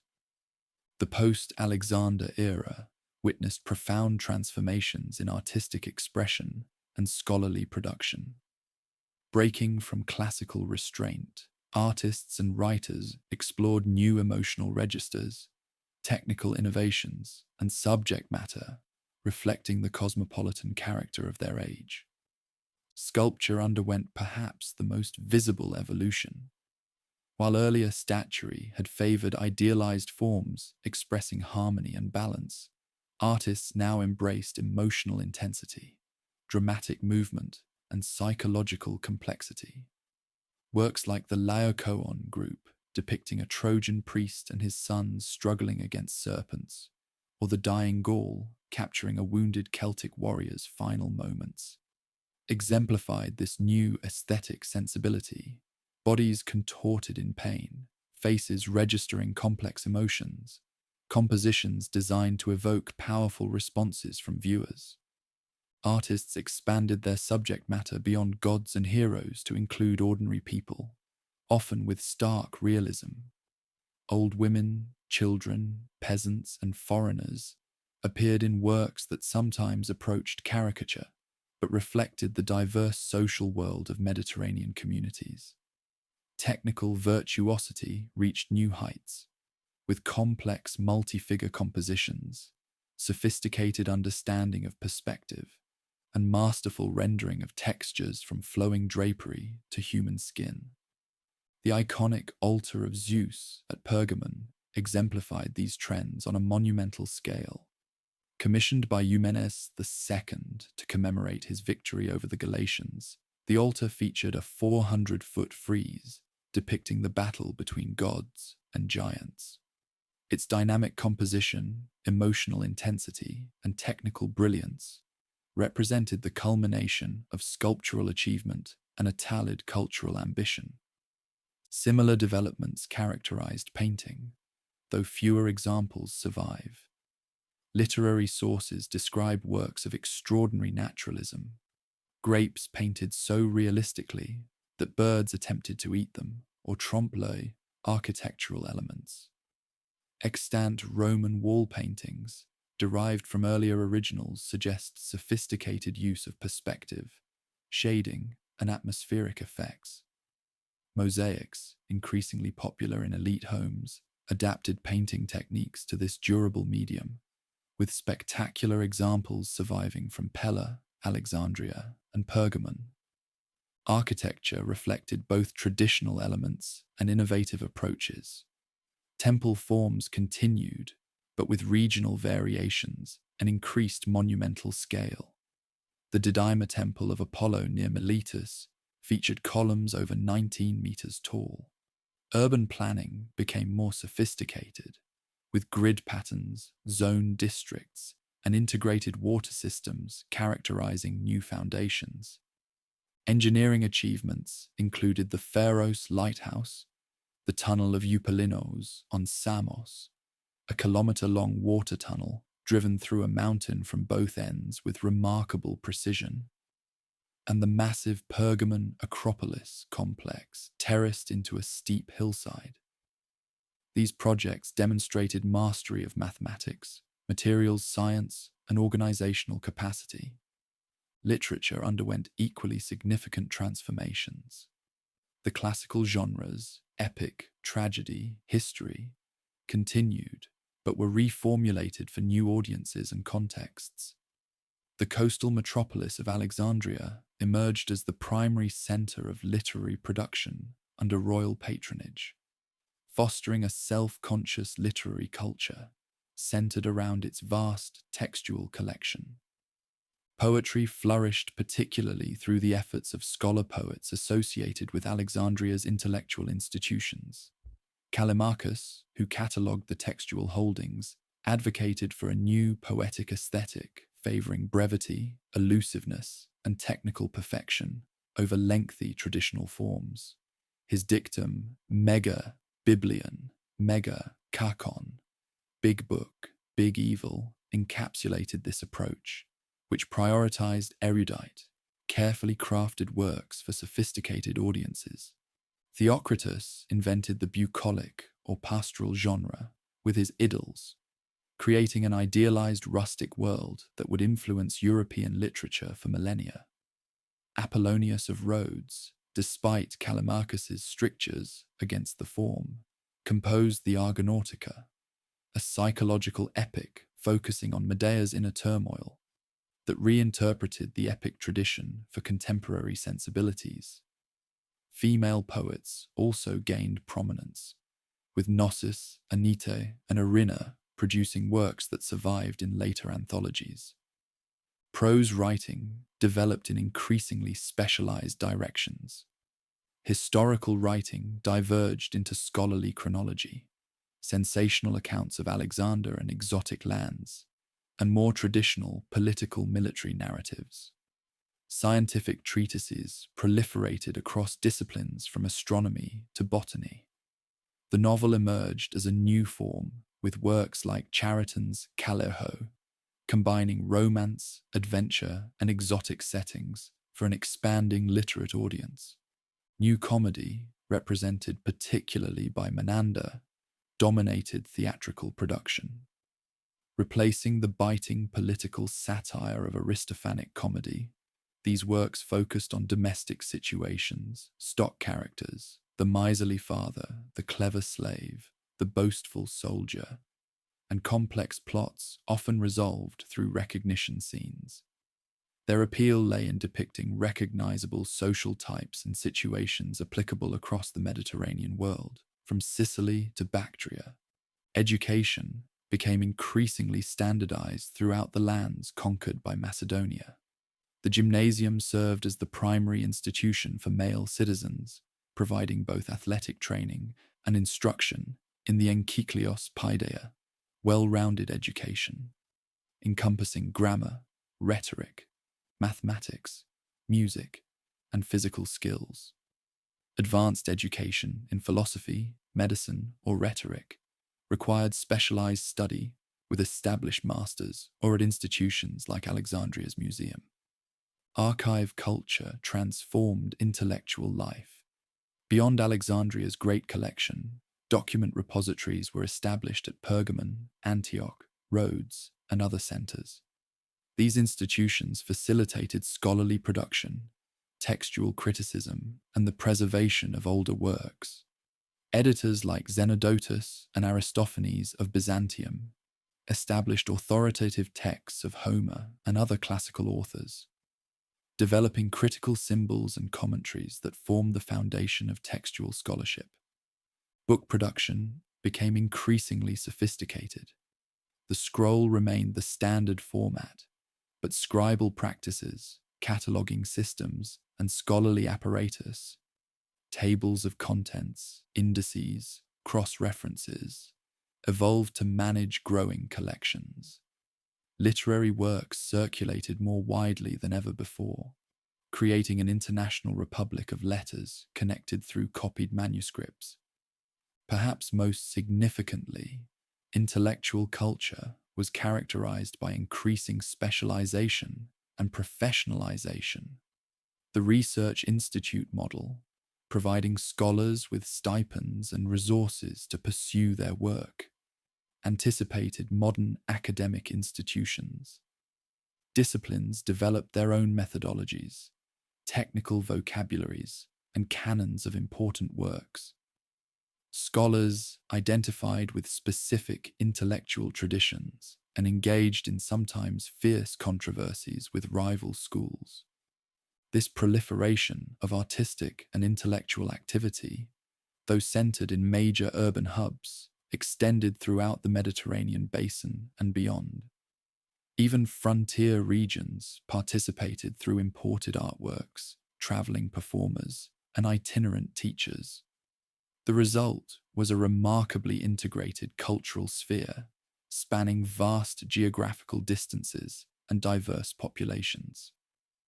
By the early 2nd century BC, as Roman power began encroaching on the eastern Mediterranean, these artistic and scholarly achievements had established patterns that would endure long after the political structures that fostered them collapsed. The fusion of Macedonian forms with regional influences, the cosmopolitan character of intellectual life, and the emphasis on specialized knowledge would prove among the most significant and enduring legacies of the age. As the 3rd century drew to a close, the inland sea's political landscape stood on the cusp of transformation. For over a century, the successors of Alexander had dominated the eastern waters, their conflicts and cultural achievements developing in relative isolation from events in the western regions. This separation was about to end dramatically. The city-state on the Tiber River, originally a modest Italian town, had gradually extended its influence throughout the peninsula during the 4th and 3rd centuries BC. Through a combination of martial prowess, political acumen, and a unique alliance system, this rising force had subjugated or incorporated neighboring peoples, including the advanced Etruscan civilization to the north and the affluent Magna Graecian colonies to the south. The First Punic struggle against Carthage, fought primarily over Sicily, established the Italian Confederation as a naval authority. The Second Punic conflict, triggered by Hannibal's audacious march from Spain across the Alps into Italy, proved even more consequential. Despite the Carthaginian generals' tactical brilliance and multiple devastating defeats, the resilience of the peninsula's dominant state ultimately prevailed. The conflict concluded with Carthage stripped of its overseas territories, its navy severely limited, and its political autonomy compromised. The first significant interaction with the Eastern Mediterranean came during this existential struggle against Carthage. In 215 BC, Philip V of the Northern Realm perceiving vulnerability following the catastrophic defeat at Cannae, allied with Hannibal against the common enemy. This first Macedonian confrontation remained a secondary theatre for the Italian power, a distraction they managed primarily by subsidizing Philip's regional rivals, the Aetolian League, while focusing their main effort against Carthage. The peace treaty that ended this conflict in 205 BC simply preserved the status quo, with no territorial claims made in the Balkan Peninsula. Yet the encounter had profound implications. The Western power had been drawn, however reluctantly, into Eastern affairs. More importantly, the monarchies across the Adriatic had now registered in Italian strategic thinking as potential threats requiring vigilance and, if necessary, military response. The decisive shift in relations came shortly after the final victory over Carthage. In 200 BC, Philip V, emboldened by his recent successes against possessions in the Aegean, began threatening Pergamon and Rhodes, two commercial centers with strong ties to the Italian Republic. These states appealed to the Senate for protection, citing Philip's alliance with the defeated Hannibal as evidence of hostile intent toward the Western power itself. Despite war weariness among the populace, the Senate persuaded the Assembly to authorize a new conflict against the Northern Kingdom. Their justification combined security concerns with moral outrage at aggression against autonomous communities, a rhetorical framework that would characterize many subsequent interventions in the East. The Second Macedonian confrontation demonstrated the Western military's superiority over even the most sophisticated Eastern forces. The decisive encounter came at Cynoscephalae in Thessaly during the spring of 197 BC. Here, the infantry formations commanded by Titus Quinctius Flamininus proved devastatingly effective against the traditional phalanx, the formation that had conquered the Persian Empire under Alexander. While extraordinarily powerful in frontal engagements on favorable terrain, the phalanx's limited flexibility proved fatal against the more adaptable units. When uneven ground disrupted the northern formation, the attackers exploited the gaps, striking from the flanks and rear, where the long sarissas offered no protection. Philip's forces were routed, with 8,000 killed and 5,000 captured.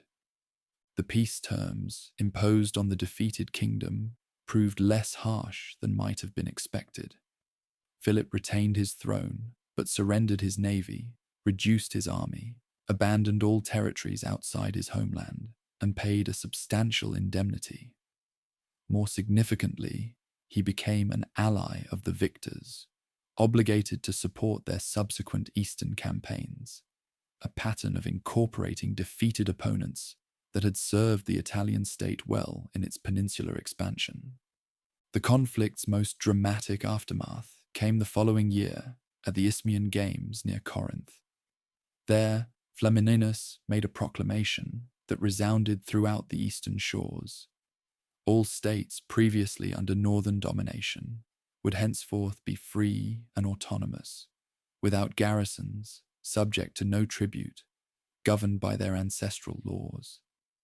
This declaration, greeted with such jubilation that birds allegedly fell from the sky, stunned by the collective shout, revealed the initial approach to Eastern policy. Rather than directly annexing territories, the Western authority presented itself as the disinterested protector of autonomy against monarchical oppression, a stance that aligned conveniently with its republican self-image while requiring minimal administrative commitment. Yet this apparent liberation carried implicit conditions. The autonomy granted extended only to those communities that aligned with the interests of their new benefactor. Moreover, by dismantling existing systems without replacing them with any coherent alternative, the settlement created a vacuum that inevitably drew further involvement as mediator and arbiter of local disputes. This ambiguous status, nominally independent yet increasingly deferential to foreign dictates, left many communities uncertain and divided. Some embraced the newcomers as liberators from northern domination. Others, particularly those who had achieved stability under the former system, viewed the disruption with apprehension. This ambivalence would characterize Eastern attitudes toward the Western presence for generations. For the triumphant Western state itself, this victory marked a watershed.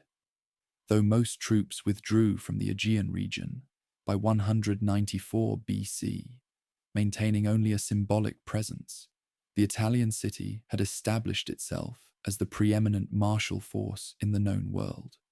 The question now was how this newfound influence would be exercised, and how other Eastern authorities would respond to this emergence as an arbiter of regional affairs. While the Western powers contended with Philip V, Antiochus III was completing the most impressive restoration of authority since his dynasty's founder a century earlier. His early reign had focused on reconsolidating control over rebellious eastern provinces, culminating in a 7-year campaign that reached as far as the borders of India. After concluding favorable treaties with Bactria and the rising Parthian state, he turned westward with his eastern frontiers secured. The Fifth Syrian War against the southern realm had culminated in his decisive triumph at Panium in 200 BC, bringing the long-contested region of Coele-Syria permanently under his control. Building on this success, Antiochus launched a campaign in Western Asia Minor to reclaim ancestral territories lost during his predecessor's reigns, including cities that had gained autonomy or fallen under other influences. This westward expansion inevitably brought him into contact with the growing sphere of influence emanating from across the Adriatic.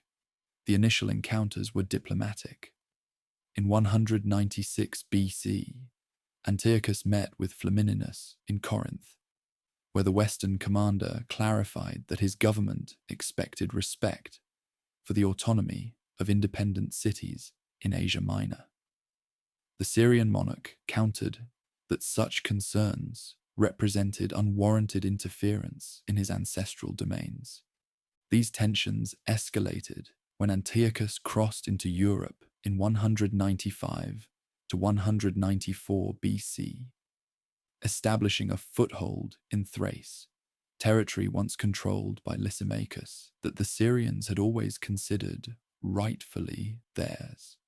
The Italian authorities viewed this move with alarm, interpreting it as aggression toward their recent settlement in the Aegean. A series of increasingly confrontational diplomatic exchanges failed to resolve the impasse. The situation grew more volatile in 192 BC, when the Aetolian League, disaffected with the settlement that had denied them territorial gains after Philip's defeat, invited Antiochus to liberate the peninsula.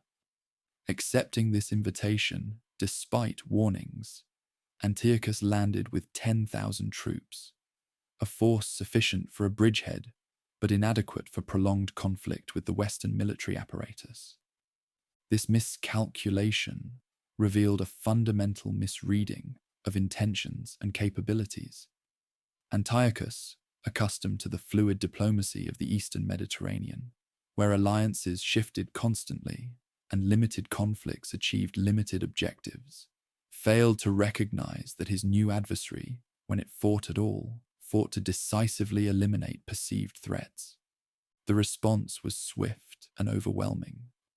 A force of 20,000 infantry and 2,000 cavalry under Manius Acilius Glabrio confronted Antiochus at Thermopylae in 191 BC, the same pass where Leonidas and his Spartans had made their famous stand against Xerxes. Unlike the Persians, the attackers simply dispatched a force through the same mountain path to outflank the defenders. Antiochus fled back to Asia with barely 500 survivors from his expeditionary force. With their foe driven from Europe, the victors might have concluded the conflict. Instead, they determined to pursue Antiochus into Asia Minor, a momentous decision marking their first military operation on the Asian continent. This expansion of the conflict's scope demonstrated their conviction that security interests now extended well beyond Italy or even the Balkans. The decisive confrontation came at Magnesia in late 190 BC. Lucius Cornelius Scipio, with his more experienced brother Scipio Africanus as his deputy, commanded a combined force of approximately 30,000 troops, reinforced by contingents from Pergamon under King Eumenes II. Antiochus fielded a more numerous but heterogeneous force of 70,000, including the traditional phalanx, various allied contingents, scythed chariots, and 54 war elephants. The clash followed a pattern becoming familiar in these encounters. Antiochus personally led a successful cavalry charge on one wing, but pursued too far from the main battlefield, eerily reminiscent of his ancestor Antigonus, One-Eye's fatal error at Ipsus nearly a century earlier. In his absence, the attackers shattered the Syrian infantry. What began as organized combat devolved into slaughter, with Western discipline prevailing over numerically superior but less cohesive opponents. The Treaty of Apamea in 188 BC formalized Antiochus's defeat on punitive terms. The Syrian court surrendered all territory north of the Taurus Mountains, reduced its navy to 10 ships, abandoned its war elephants, agreed to pay 15,000 talents over 12 years, and surrendered prominent hostages, including the king's younger son, the future Antiochus IV. Most consequentially, the territorial concessions eliminated the Syrian presence in Asia Minor entirely. These vacated territories were distributed according to the victors' interests. The kingdom of Pergamon, their most loyal regional ally, received the lion's share, instantly becoming a major authority. Rhodes gained control of Lycia and parts of Caria, enhancing its commercial dominance.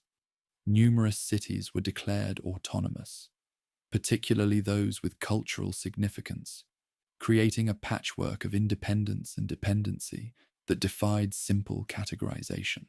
Perhaps most significantly, the Western conquerors once again declined to establish direct administrative control over these newly subordinated regions. As in the Aegean proper, they preferred to rule through compliant local agents, maintaining a posture of disinterested benefaction while extracting imperial benefits without administrative burdens. This settlement transformed the Eastern political landscape. Pergamon, suddenly elevated to front-rank status, became the primary agent in Asia Minor, a position both privileged and precarious, as the Attalids now depended entirely on foreign favor for their newfound prominence. The Syrian monarchy, though still controlling vast territories from the Mediterranean to Iran, had been decisively checked in its westward ambitions and reduced to a second-tier position. For the numerous autonomous communities caught between these powers, navigating the new reality required delicate diplomacy. Technical independence often meant practical subservience to foreign wishes, expressed through increasingly imperious requests from visiting commissioners. Those who misjudged the acceptable boundaries of this autonomy would soon discover the limits of Western patience.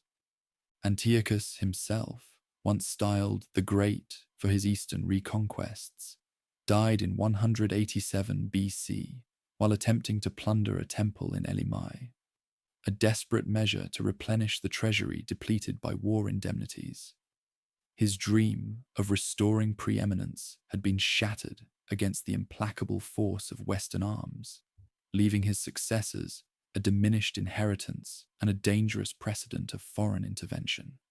The victory over the Syrian court completed the Western military dominance over all major Eastern powers. In less than 15 years, the two strongest states had been decisively defeated, their fighting methods proven obsolete against the newcomers' tactics.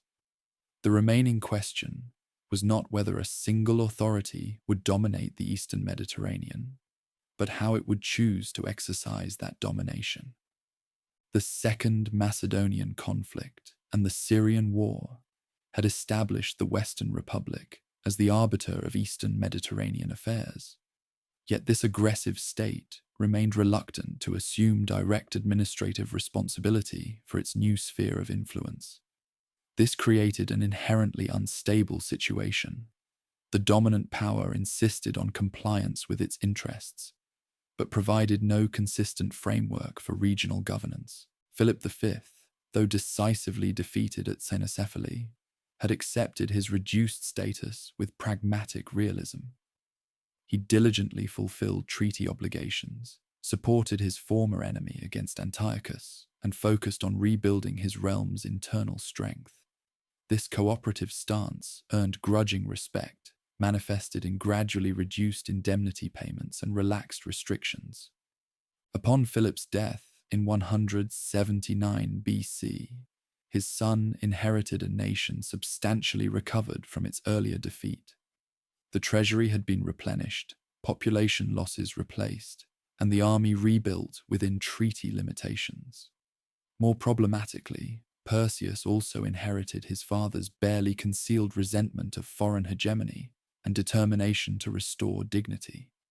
The new monarch initially maintained correct relations, while diplomatically strengthening his position within the region. He arranged a marriage alliance with the Syrian king, reconciled with the Achaean League, and cultivated ties with Rhodes and other independent states.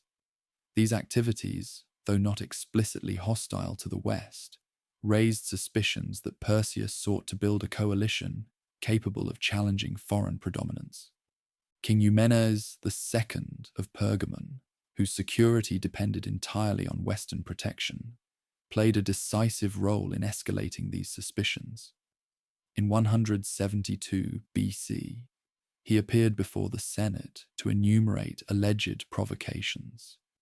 Excessive military preparations, diplomatic machinations, and even assassination plots. Though much of this testimony constituted exaggeration or fabrication motivated by self-interest, it found a receptive audience among officials already predisposed to view the Northern realm as intrinsically hostile. The decision for a preemptive strike reflected both specific concerns about Perseus and broader anxieties about the geopolitical balance. A revitalized Macedonia might serve as a rallying point for resentment against foreign interference, a sentiment that had grown as the gap between rhetoric of liberation and the reality of domination became increasingly apparent. Better, some argued, to eliminate this potential threat before it could mature. A new campaign began in 171 BC on pretexts so flimsy that even contemporary historians struggled to justify them. The initial offensives proved unexpectedly difficult for the attackers. The first 2 years saw incompetent leadership, logistical failures, and minor northern victories that boosted Perseus's prestige and encouraged Greek neutrality, or even tacit support for his cause. Instead, Perseus's prestige and encouraged Greek neutrality, or even tacit support for his cause. This changed dramatically with the appointment of Lucius Aemilius Paulus, a capable commander from one of Rome's most distinguished families, as consul and general for the 168 BC campaign. Paulus immediately restored discipline to the demoralized Roman army and maneuvered Perseus into an untenable position, forcing the decisive battle at Pydna in June 168 BC. The Battle of Pydna represented the final test of the Macedonian phalanx against the Roman legion and its last chance for vindication. Initially, the phalanx's advance pushed back the Roman line, creating moments of genuine crisis. But when the uneven ground opened gaps in the Macedonian formation, Roman maniples exploited these breaches with lethal efficiency. What began as an orderly contest devolved into massacre, with 20,000 Macedonians killed and 11,000 captured. Perseus himself fled to Samothrace before surrendering to Roman custody. Rome's response to victory proved unexpectedly severe. Rather than maintaining Macedonia as a weakened client state, as they had after Cynocephalae, the Senate decided on complete dissolution of the kingdom. Macedonia was divided into 4 separate republics, deliberately designed to fracture economic and cultural unity. These entities were forbidden to intermarry, trade with each other, or exploit the country's rich mineral resources, a study in deliberate economic degradation. For the broader region, the aftermath brought a harsh demonstration of unchallenged power. Suspecting the Achaean League of sympathizing with Perseus, the victors deported 1,000 of its leading citizens to Italy for investigation, where they remained without trial for 17 years. Rhodes, which had attempted to mediate the conflict, lost its privileged status and saw its economy deliberately undermined through the creation of a free port at Delos. Most notoriously, visiting commissioners drew up lists of undesirable individuals throughout the region who were summarily executed or deported. Property confiscations, arbitrary detentions, and public humiliations confirmed that autonomy now existed entirely at the pleasure of foreign masters. Any pretense of liberation had been abandoned in favor of naked intimidation. Symbolic of this new reality was the fate of Perseus himself. Once the proud heir to Alexander's heritage, he was paraded through the streets of the conquering city, then imprisoned in squalid conditions till his death. His young son, the last of his line, survived as a municipal clerk in an Italian town, a living emblem of total subjugation. The consequences of Pydna extended far beyond the northern borders. Without the counterbalance that Perseus' kingdom had provided, the few remaining eastern allies found themselves unable to resist increasingly overt domination. The Attalids of Pergamon and the court in Alexandria became virtual vassals, their foreign and increasingly their domestic policies dictated by visiting envoys. For common people throughout the eastern Mediterranean, these developments brought profound uncertainty. The previous system, for all its flaws, had provided a familiar framework within which local communities could function with reasonable predictability. That structure now lay in ruins, replaced by an improvised arrangement of Western hegemony, exercised through compliant local elites. The period following Pydna saw growing economic dislocation throughout the region. Foreign tax collectors and businessmen flooded into the conquered territories, exploiting political connections to secure advantageous contracts and trade positions. Italian merchants operating with implicit backing displaced local commercial networks, while increasing quantities of wealth flowed westward as tribute, indemnities, and private profit. Intellectual and cultural life, already gravitating westward due to elite patronage patterns, accelerated this reorientation. The deportation of 1,000 Achaean nobles to Italy inadvertently created a diaspora of thinkers, who introduced refined cultural elements to the uppermost classes of their captors. Among these deportees was the historian Polybius, whose close relationship with the Scipio family would produce the most insightful contemporary analysis of the rise to Mediterranean dominance. By 167 BC, less than 40 years after the first major intervention against Philip V, the Eastern Mediterranean had been transformed from a system of competing kingdoms into an informal empire dominated by a single power. The political entity that still maintained the constitutional forms and civic ideology of a city-state.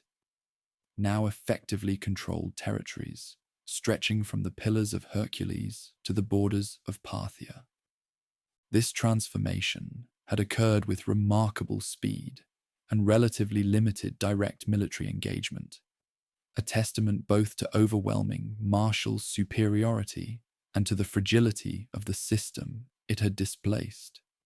The successors of Alexander, once seemingly invincible conquerors, had proven unable to adapt their military and political structures to meet the challenge of this new Western power. For the victorious state itself, these conquests would have profound and ultimately destabilizing consequences. The massive influx of wealth, slaves, and luxury goods transformed society and economic systems in ways that undermined traditional values. The opportunities for essentially unsupervised authority that provincial commands offered created new pathways to individual influence, gradually weakening collective governance. Most fundamentally, these Eastern victories had eliminated all external threats capable of enforcing restraint on behavior, both internationally and domestically. Without meaningful opposition, the checks that necessity had placed on ambition disappeared, leaving the once modest Italian city-state increasingly subject only to its own internal limitations that would prove inadequate to prevent its eventual transformation into an autocratic empire. The settlement after Pydna placed the peoples of the Eastern Mediterranean in an unprecedented position. For the first time since Alexander's conquests, they confronted a hegemonic authority that could not be balanced or resisted through traditional means. This new reality forced communities and individuals to develop strategies for preserving identity, autonomy, and dignity while accommodating foreign dominance. These strategies varied widely across the region. Some states and leaders embraced accommodation, cultivating foreign patrons and realigning local institutions to complement external interests. Others pursued a delicate balancing act, maintaining formal compliance while preserving as much practical independence as possible.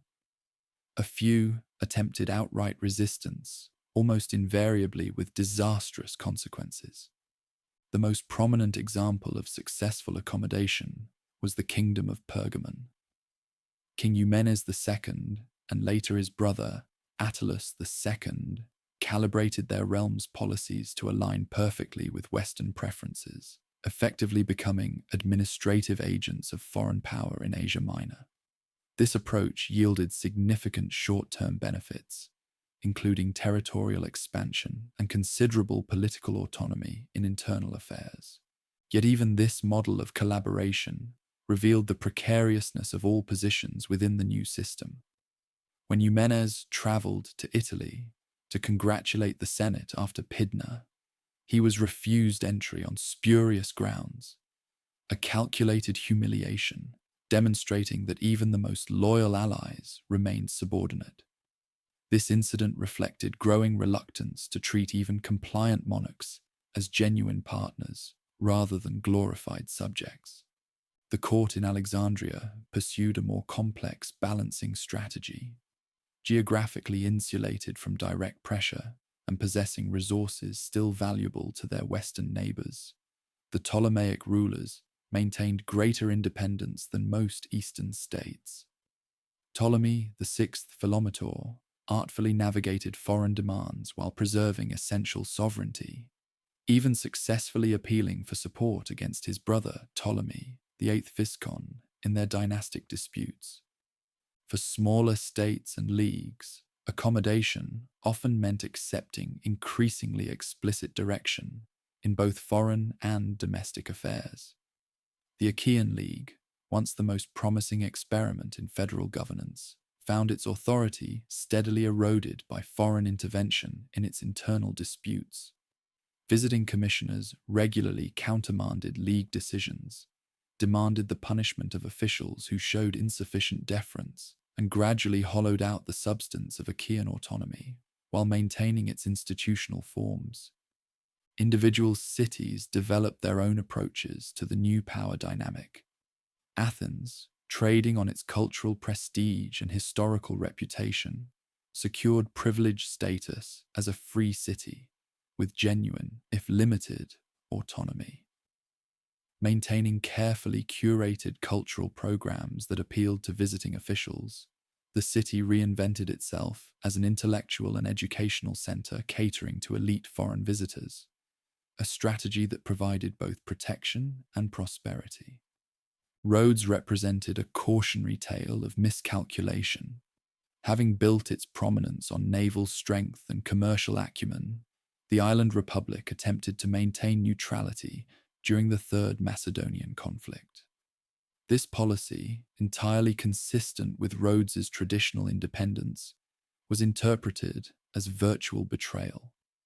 The punitive response, establishment of Delos as a free port and withdrawal of territories on the mainland, deliberately undermined Rhodian prosperity, reducing a proud maritime power to dependency within a generation.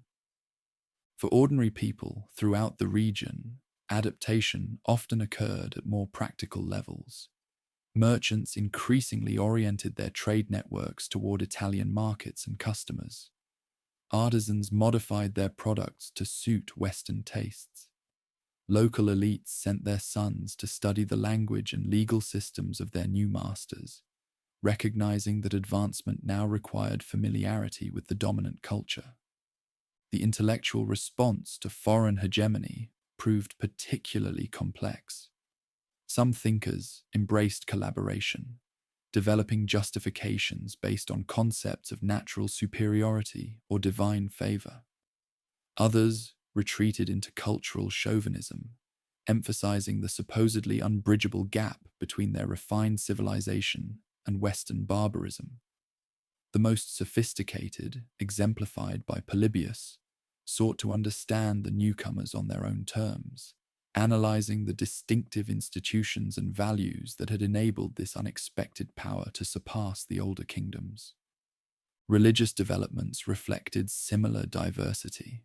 Traditional civic cults continued, but were increasingly supplemented by practices that helped communities cope with diminished political agency. Mystery religions, offering personal salvation, gained further popularity, providing meaning and solace beyond the compromised public sphere.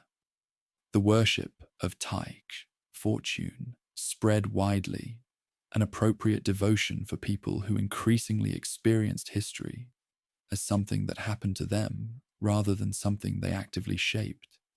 Throughout the Eastern Mediterranean, elites faced particularly difficult choices. As traditional paths to prominence through military leadership or independent diplomatic initiative narrowed, ambitious individuals needed to recalibrate their aspirations within new parameters. Some became enthusiastic collaborators, serving as intermediaries between their communities and foreign officials. Others clung to increasingly hollow positions in traditional institutions, presiding over diminishing spheres of genuine authority. This process created new fault lines within societies. Those who embraced connections with their new masters often prospered economically and politically, creating resentment among more traditionally oriented compatriots. Cultural accommodationists who adopted foreign dress, language, or customs found themselves criticized as traitors to ancestral ways, while traditionalists were dismissed as backward-looking and impractical. These tensions, playing out within families and communities, complicated collective responses to domination. Despite widespread pragmatic accommodation, resentment of outside rule simmered beneath the surface in many regions. High-handed behavior by foreign officials, exploitative economic practices by Italian businessmen, and the fundamental indignity of external control generated grievances that occasionally erupted into open resistance. Small-scale revolts in Macedonian mining districts and rural Anatolia, though easily suppressed, indicated broader discontent. The most significant organized resistance came from the Achaean League in 146 BC, 2 decades after Pydna. Driven to desperation by increasingly intrusive foreign interference, the League's leaders, against all strategic logic, declared opposition to their overlords. The resulting conflict ended predictably with a crushing defeat at Corinth. The venerable city was sacked, its art treasures looted, its male population killed or enslaved, its buildings burned. This devastating example, deliberately executed for maximum psychological impact, demonstrated the consequences of defiance. In the aftermath, the Achaean League was dissolved, and the entire region was placed under the direct supervision of the governor of Macedonia, the first step toward formal provincialization. Throughout the Eastern Mediterranean, any remaining illusions about the possibility of genuine independence were dispelled. Accommodation, however humiliating, remained the only viable option. Yet even as political subjugation intensified, cultural interaction between East and West deepened in complex ways. Eastern intellectuals, artists, and teachers found eager audiences and patrons in Italy. Western elites increasingly adopted aspects of Eastern education, aesthetics, and philosophy, often while simultaneously denigrating political incapacity and moral weakness. The resulting cultural synthesis, though developed under conditions of unequal power, would prove one of the most enduring legacies of this period. By 146 BC, the transition from the system established after Alexander's death to a new imperial hegemony was effectively complete. The Eastern Mediterranean, which had been dominated by competing successor kingdoms for over 150 years, now functioned as an informal dominion radiating from the Seven Hills. While the development of formal provincial administration would require several more decades, the underlying reality of control had been firmly established. The monarchies that survived, principally the diminished Syrian state and court of Alexandria, did so only as clients. The vibrant interstate system that had characterized the previous century and a half had been replaced by a single power structure. The political framework established by Alexander's successors had come to its end, though the cultural and intellectual achievements of the preceding age would continue to shape Mediterranean civilization for centuries to come. While the political landscape of the Mediterranean world was being transformed by the rise of Western power, profound spiritual and societal developments were unfolding in the Eastern territories that would ultimately prove even more consequential for world history. Nowhere were these dynamics more evident than in Judea, where a distinctive faith group navigated the challenges of preserving their core values while adapting to changing political realities. The homeland of the followers of Yahweh occupied a precarious position at the crossroads between the northern Syrian realm and the southern Egyptian kingdom. This strategic location meant that control of the territory shifted repeatedly during the wars of the successors. Initially falling under Ptolemaic authority after the partition of Alexander's empire, Judea remained a southern possession through the 3rd century BC, enjoying a period of relative stability and self-governance. Under Ptolemaic administration, the population maintained substantial local governance through the office of the high priest and the council of elders known as the Gerousia. Sacred rites continued without significant interference, and tax obligations, while burdensome, were predictable. This arrangement facilitated a functioning accommodation between indigenous spiritual requirements and foreign political authority. The high priesthood became the pivotal institution during this period, combining spiritual leadership with administrative duties. Selected from the Zadokite lineage, the high priest served as the people's representative to foreign authorities, while overseeing the sacrificial system that stood at the center of Judean ritual life. This concentration of power would later prove problematic, as the office became increasingly politicized and subject to external influence. A substantial diaspora developed throughout the Mediterranean during the Ptolemaic period.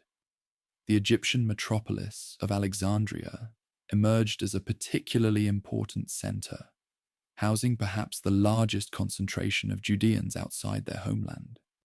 These scattered settlements maintained core observances while adapting to their multicultural surroundings, developing distinctive approaches to ancestral customs that sometimes diverged from practices in their original homeland.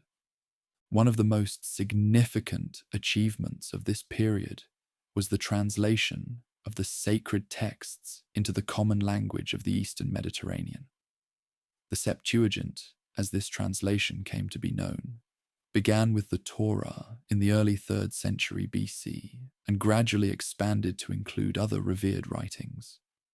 Traditional accounts attribute the project to the patronage of Ptolemy, the second Philadelphus, who supposedly commissioned 72 scholars to create the definitive translation for the Great Library of Alexandria. Beyond its practical value for diaspora populations no longer fluent in Hebrew, this translation project represented a momentous step in making Judean thought accessible to the wider intellectual world. The translators needed to find Greek equivalents for Hebrew concepts, facilitating a complex cross-cultural exchange that would influence both traditions. It also established a precedent for engaging with the dominant culture while maintaining distinctive beliefs, a pattern that would characterize much of subsequent history for these people. The political situation changed dramatically in 200 BC when Antiochus III defeated Ptolemaic forces at the Battle of Panium and incorporated Judea into the northern realm. Initially, this transition seemed advantageous for the local populace. Antiochus confirmed existing privileges and reduced tax burdens as part of his policy of securing local support in newly acquired territories. The leadership in Jerusalem, headed by High Priest Simon the Just, pragmatically transferred their allegiance to the new ruler. When Antiochus besieged the Acra fortress in Jerusalem, still held by a Ptolemaic garrison, local forces supported him against their former overlords. In gratitude, Antiochus issued a royal decree confirming sacred rights and providing financial support for the sanctuary operations. This cordial relationship continued through the early years of northern rule, but the seeds of future conflict were already present. The Syrian kingdom had traditionally pursued a more active policy of cultural integration than their southern predecessors, establishing cities on the Hellenic model throughout their territories and encouraging the adoption of certain civic practices. While Antiochus III respected local peculiarities, the underlying tension between exclusive monotheism and the cosmopolitan ethos of the age remained unresolved. Furthermore, the northern court itself soon faced calamitous reverses. Antiochus III's defeat at Magnesia in 190 BC and the punishing Treaty of Apamea that followed placed enormous financial strain on the kingdom. His successor, Seleucus IV, desperate for revenue to pay the crushing war indemnity owed to Rome, cast covetous eyes on the sanctuary treasury in Jerusalem, a crisis temporarily averted through diplomatic maneuvering by the high priest. The most significant catalyst for change, however, came not from external pressures, but from within Judean society itself. By the early 2nd century BC, Hellenic influence had made substantial inroads among the upper echelons of Jerusalem's elite. A faction emerged that favored greater integration into the broader Mediterranean world, adopting aspects of Hellenic education, athletics, and social customs while maintaining certain ancestral observances. This modernizing tendency was opposed by traditionalists who viewed such accommodation as a dangerous compromise of distinctive beliefs. These competing visions created internal divisions that would be exploited by ambitious individuals and external powers alike. What began as a cultural disagreement would eventually erupt into violent confrontation with far-reaching consequences. The flashpoint came during the reign of Antiochus IV Epiphanes, who acceded to the northern throne in 175 BC after his brother's assassination. Unlike his father, who had pursued a pragmatic policy of tolerance, Antiochus IV embraced a more aggressive approach to cultural unification within his realm. This shift coincided with, and partly responded to, intensifying factional conflict within the Judean leadership. In Jerusalem, the traditionalist high priest Onias III faced a challenge from his brother Jason, who offered Antiochus a substantial payment in exchange for the high priesthood and permission to establish a gymnasium and ephebate, young men's training institution, in Jerusalem. This represented a dramatic break with tradition, as the office had previously been hereditary rather than purchased, and the Hellenic institutions introduced activities incompatible with strict interpretations of ancestral law. The establishment of the gymnasium symbolized the growing divide. Young aristocrats participated in athletic contests traditionally performed in the nude, a custom deeply offensive to traditionalists. Some even underwent painful surgical procedures to reverse circumcision in order to avoid embarrassment in these settings. The adoption of Greek names, clothing styles, and social customs by the elite further exacerbated tensions with those committed to ancestral ways. Jason's tenure proved brief. Within 3 years, he was himself outbid by Menelaus, who secured the high priesthood, despite not belonging to the traditional lineage at all. This unprecedented breach of protocol alienated even moderate elements of the population and delegitimized the sanctuary leadership in the eyes of many observant individuals. The situation deteriorated further when rumors of Antiochus IV's death during his Egyptian campaign sparked a brief civil conflict in Jerusalem. Upon his return, Antiochus interpreted these disturbances as rebellion. His punitive response in 167 BC included the plundering of the treasury, the installation of a foreign garrison in Jerusalem, and, most provocatively, a series of prohibitions targeting core Judean customs. These measures included bans on circumcision, Sabbath observance, and possession of Torah scrolls. The sacred precincts were rededicated to Zeus Olympios, and a pagan altar, the abomination of desolation referenced in the Book of Daniel, was erected. Participation in sacrifices to foreign deities was mandated, with severe penalties for non-compliance. Unlike previous foreign rulers who had accommodated local beliefs, Antiochus IV directly challenged the foundations of Judean monotheism. The motivations behind these unprecedented restrictions remain debated. Traditional accounts portray them as unprovoked persecution. Some modern scholars suggest they represented an emergency response to perceived rebellion, while others view them as an acceleration of an existing integration process with support from Hellenizing factions. What is clear is that the measures crossed a line that previous rulers had carefully respected, transforming political subjugation into an existential spiritual crisis.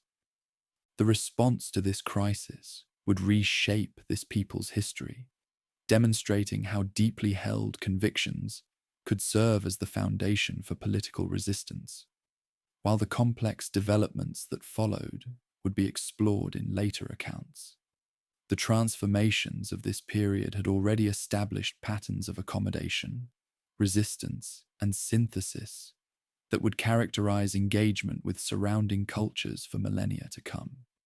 The restrictions imposed by Antiochus IV provoked the first significant faith-motivated rebellion against a Hellenistic monarchy. The uprising began in the small town of Modane, in 167 BC, when a royal official arrived to enforce participation in alien sacrifices. An elderly priest named Mattathias from the Hasmonean family refused to comply and killed both a collaborating local, who stepped forward to perform the sacrifice, and the royal official overseeing the ceremony. This act of defiance sparked what would become known as the Maccabean Uprising, named after Mattathias' son Judah, who earned the epithet Maccabee, the hammer. Fleeing to the Judean hills with his 5 sons, Mattathias called for resistance against foreign oppression. What began as a small band of rebels utilizing guerrilla tactics gradually expanded into a more substantial movement, drawing support from diverse elements of the population. The rebellion's early phase focused on raids against both foreign officials and local collaborators. Circumcision was performed on children in defiance of the ban, and sacred texts were recovered and protected. When Mattathias died in 166 BC, leadership passed to Judah, who proved an exceptionally capable military commander, despite limited resources and numerical disadvantage. The conflict's spiritual dimension distinguished it from typical resistance movements against Hellenistic monarchies. While previous rebellions had generally focused on political autonomy or tax relief, the Maccabean fighters were explicitly motivated by loyalty to ancestral beliefs. They sought not merely better treatment or a change in administration, but the restoration of covenant practices central to their worldview. This devotional motivation extended to practical military matters. The traditional prohibition against fighting on the Sabbath initially hampered resistance efforts, with one group of rebels allowing themselves to be slaughtered rather than violate the day of rest. Judah and the leadership eventually determined that self-defense was permissible on the Sabbath, an early example of the pragmatic adaptation that would characterize the movement. The rebels achieved several surprising victories against larger professional forces sent to suppress them. In 165 BC, they succeeded in recapturing Jerusalem, though the Acre fortress remained in the hands of monarchist forces. Their purification and rededication of the sanctuary, commemorated in the festival of Hanukkah, represented both a spiritual triumph and a powerful symbolic statement about principled resistance to foreign imposition. The early success was facilitated by several external factors. Antiochus IV was preoccupied with campaigns in the eastern provinces, limiting his ability to respond decisively. The northern realm also faced growing internal instability and financial difficulties that constrained military options. These circumstances provided the breathing space needed for the rebellion to consolidate its position. Upon Antiochus IV's death in 164 BC during his eastern campaign, the political landscape shifted again. His young son, Antiochus V, and regent Lysias, recognizing the costs of continued conflict, reversed the restrictions and offered compromises to end the fighting. Sacred sites were returned to local control with customary freedoms guaranteed, seemingly addressing the core grievances. At this juncture, a significant division emerged within the resistance movement itself. For some participants, particularly among the devoted traditionalists known as the Hasidim, the pious ones, the restoration of ritual freedoms fulfilled their primary goal. They were prepared to accept political subordination, provided spiritual autonomy was guaranteed. The Hasmonean leadership, however, expanded their objectives beyond protection of sacred customs to include political independence. What had begun as a spiritually motivated resistance increasingly transformed into a national liberation movement and a vehicle for Hasmonean dynastic ambitions. This evolution created tensions within Judean society that would persist throughout the subsequent period. The struggle continued through several phases over the following decades. The Hasmoneans skillfully exploited succession disputes within the northern realm, forming tactical alliances with various claimants to the throne while steadily expanding their territorial control and autonomy. In 142 BC, Simon Maccabee secured formal independence for Judea, ending a century and a half of foreign domination. The Hasmonean period that followed saw the establishment of a new native dynasty combining spiritual and political authority. John Hyrcanus and his successors expanded the borders of their domain to approximate those of the ancient Davidic kingdom, forcibly converting neighboring peoples like the Idumeans and destroying competing worship sites such as the Samaritan sanctuary on Mount Gerizim. This transformation from a spiritually motivated resistance movement to an expansionist territorial state created profound contradictions. The Hasmoneans, who had risen to prominence defending particular customs against foreign influence, increasingly adopted Hellenic royal titles, administrative practices, and cultural forms. They maintained core observances while embracing aspects of the very political culture they had originally opposed. The internal divisions within Judean society intensified during this period, with the emergence of distinct interpretive factions. The Pharisees emphasized the development of oral tradition and the adaptation of biblical law to changing circumstances.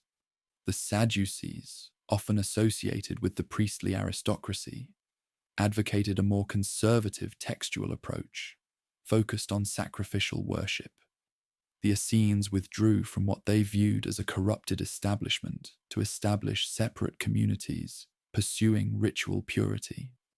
These developments were not merely theological disputes, but responses to the fundamental questions raised by the Maccabean experience. How should ancestral faith be maintained in a changing world? What was the proper relationship between spiritual and political authority? Could elements of surrounding cultures be selectively incorporated while maintaining essential distinctiveness? The Maccabean uprising and its aftermath thus represented far more than a successful national liberation struggle. It demonstrated the potential of deep conviction as a foundation for resistance to political and cultural domination. It established precedents for determining when accommodation was acceptable and when principled opposition was required. Most significantly, it crystallized tensions between universalism and particularism that would characterize engagement with the wider world for centuries to come. The theological impact was equally significant. The period of persecution and resistance stimulated apocalyptic literature, including the Book of Daniel, which developed concepts of cosmic struggle, divine judgment, and ultimate vindication that would influence later thought and emerging Christian theology.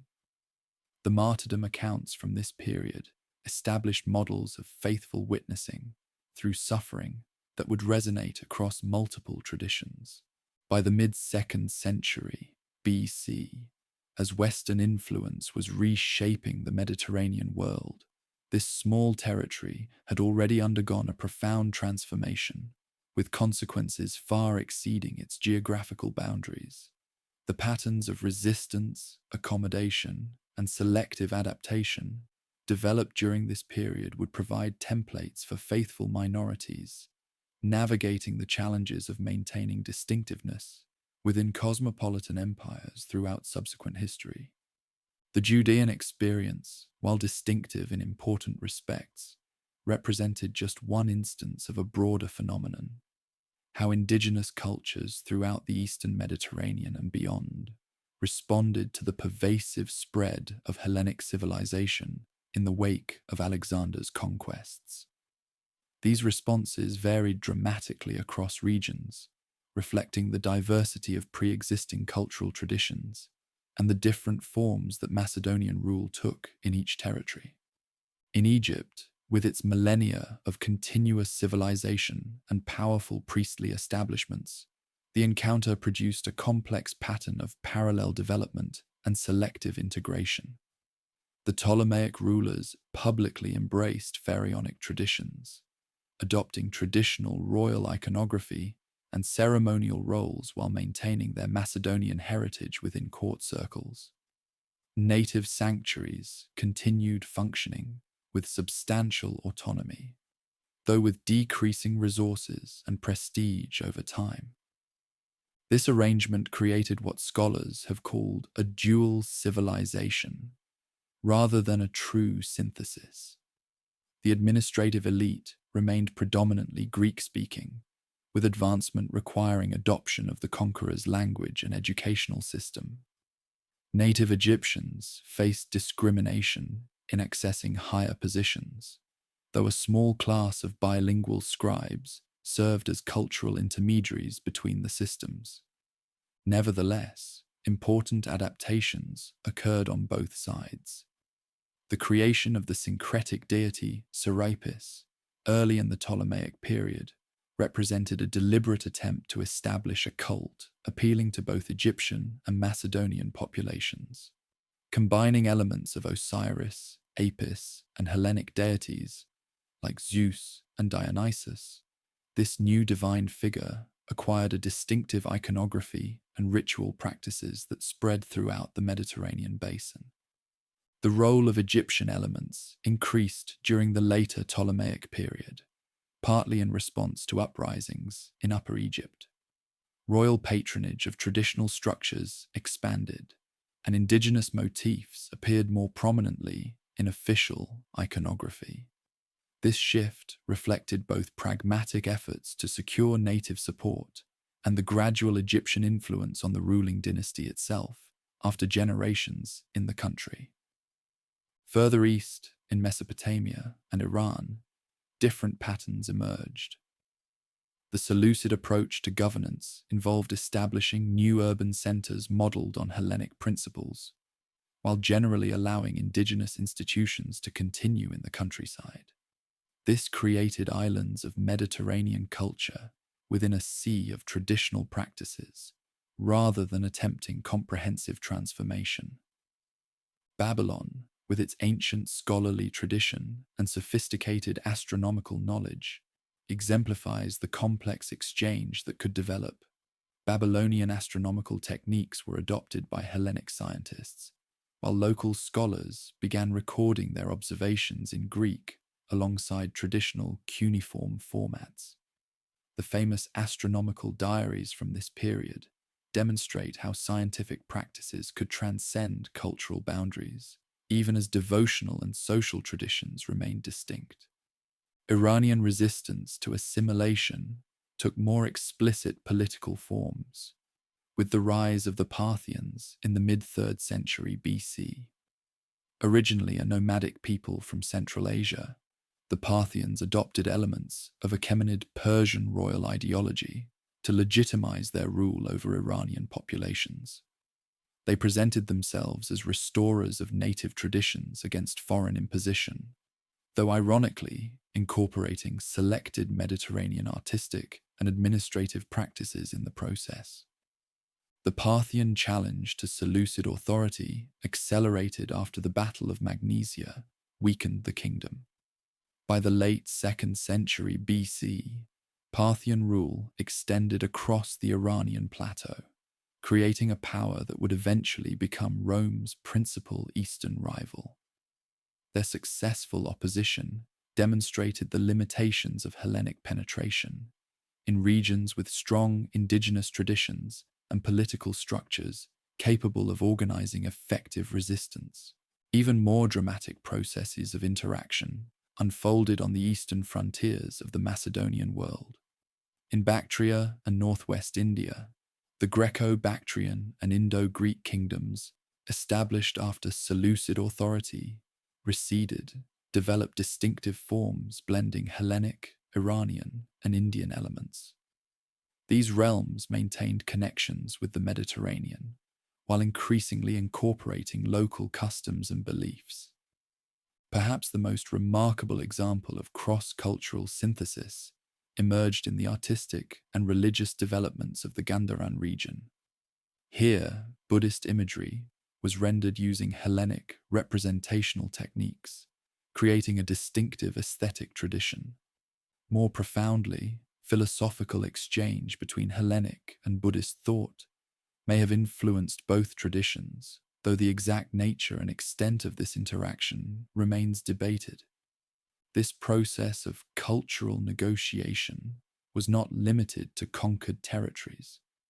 Indigenous powers beyond the boundaries of the Hellenic kingdoms selectively adopted elements of Hellenic practice that served their interests. The Mauryan Empire under Ashoka maintained diplomatic contact with the Hellenic states and appears to have incorporated certain administrative and architectural techniques while remaining firmly rooted in Indian cultural traditions. The religious dimensions of these interactions were particularly significant. Traditional polytheistic systems proved relatively adaptable, allowing for identification between deities from different pantheons and incorporation of foreign religious elements. The spread of ruler cults and astral religion across cultural boundaries demonstrated how religious innovations could transcend their origins. More exclusivist traditions, like Judean monotheism and Zoroastrianism, faced greater challenges in navigating foreign influence without compromising their distinctive beliefs. These worldviews developed varied strategies, ranging from cautious accommodation to principled resistance, often with different factions within each faith group advocating divergent approaches. By the mid-2nd century BC, as Western influence was transforming the political landscape of the Eastern Mediterranean, these processes of adaptation had already produced a complex mosaic of approaches and syntheses. The simple dichotomy between Hellenic and native elements had given way to multiple hybridized forms, reflecting centuries of interaction, adaptation, and selective appropriation. The legacy of these negotiations extended far beyond the era itself. The patterns of accommodation, resistance, and synthesis established during these centuries would shape how Eastern societies responded to later imperial systems, from Rome to the Islamic caliphates. More fundamentally, they demonstrated how seemingly incompatible worldviews could both maintain their distinctive character and engage in productive exchange. While interwoven influences occurred throughout the Eastern Mediterranean world, no single city embodied the creative potential and tensions of this process more fully than Alexandria in Egypt. Founded by Alexander at the western edge of the Nile Delta in 331 BC, this metropolis developed into the preeminent intellectual and commercial center of the age, a truly international hub where different traditions encountered one another with unprecedented intensity. The physical layout reflected both careful planning and multicultural reality. The original district, designed by Dinocrates of Rhodes, followed Hippodamian principles with a grid of broad avenues, oriented to capture cooling sea breezes. The royal quarter, Bruchaion, contained palaces, government buildings, and scholarly institutions. Beyond this core, distinctive neighborhoods developed housing Egyptian, Judean, and other populations, each maintaining certain autonomous features while participating in the broader urban economy. The diverse population, estimated at between 300,000 and 500,000 by the late 3rd century BC, made Alexandria the largest urban center in the Mediterranean world. The ruling elite remained predominantly Macedonian and Greek, but substantial Judean quarters occupied the Delta district, while native Egyptians provided essential labor and administrative expertise. Smaller enclaves of Syrians, Persians, and eventually Romans and other Westerners contributed to the city's diverse character. This demographic mix created both opportunities for exchange and potential for conflict. The three major groups, Greek, Judean, and Egyptian, maintained distinctive rights, legal traditions, and social structures. Ptolemaic governance generally allowed significant communal autonomy, while requiring interaction through commerce, administration, and public life. The city's commercial importance stemmed from its unrivaled port facilities and position at the nexus of Mediterranean and Red Sea trade networks. The Pharos Lighthouse, one of the Seven Wonders, guided ships into the Great Harbour, where goods from Europe, Africa, Arabia, and India were exchanged. Merchants and bankers developed sophisticated financial instruments, while artisans produced luxury goods combining techniques and motifs from multiple traditions. Beyond commerce, Alexandria's greatest significance lay in its intellectual achievements and the establishments that fostered them. The museum, literally Shrine of the Muses, founded by Ptolemy IV, functioned as the world's first research institute, providing support for scholars across disciplines. The attached archive, containing perhaps 500,000 scrolls at its peak, represented the most comprehensive collection of written knowledge ever assembled to that point.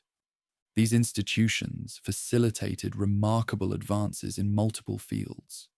Mathematics flourished under Euclid and Apollonius of Perga, who systematized geometry and conic sections respectively.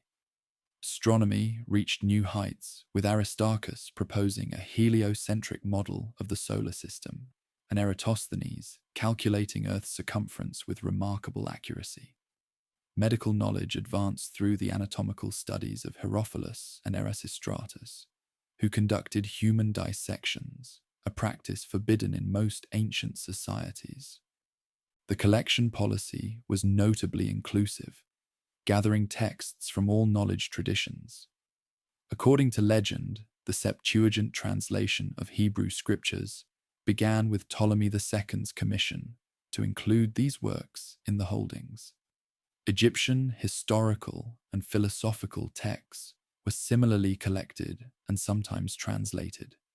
This institutional commitment to preserving diverse intellectual traditions created unparalleled opportunities for comparative study and cross-cultural influence. The Alexandrian literary scene proved equally vibrant. Scholar poets developed new aesthetic principles and genres. Callimachus advocated for carefully crafted short works rather than traditional epics, while maintaining an extraordinary breadth of erudition reflected in his catalogue of the archival holdings.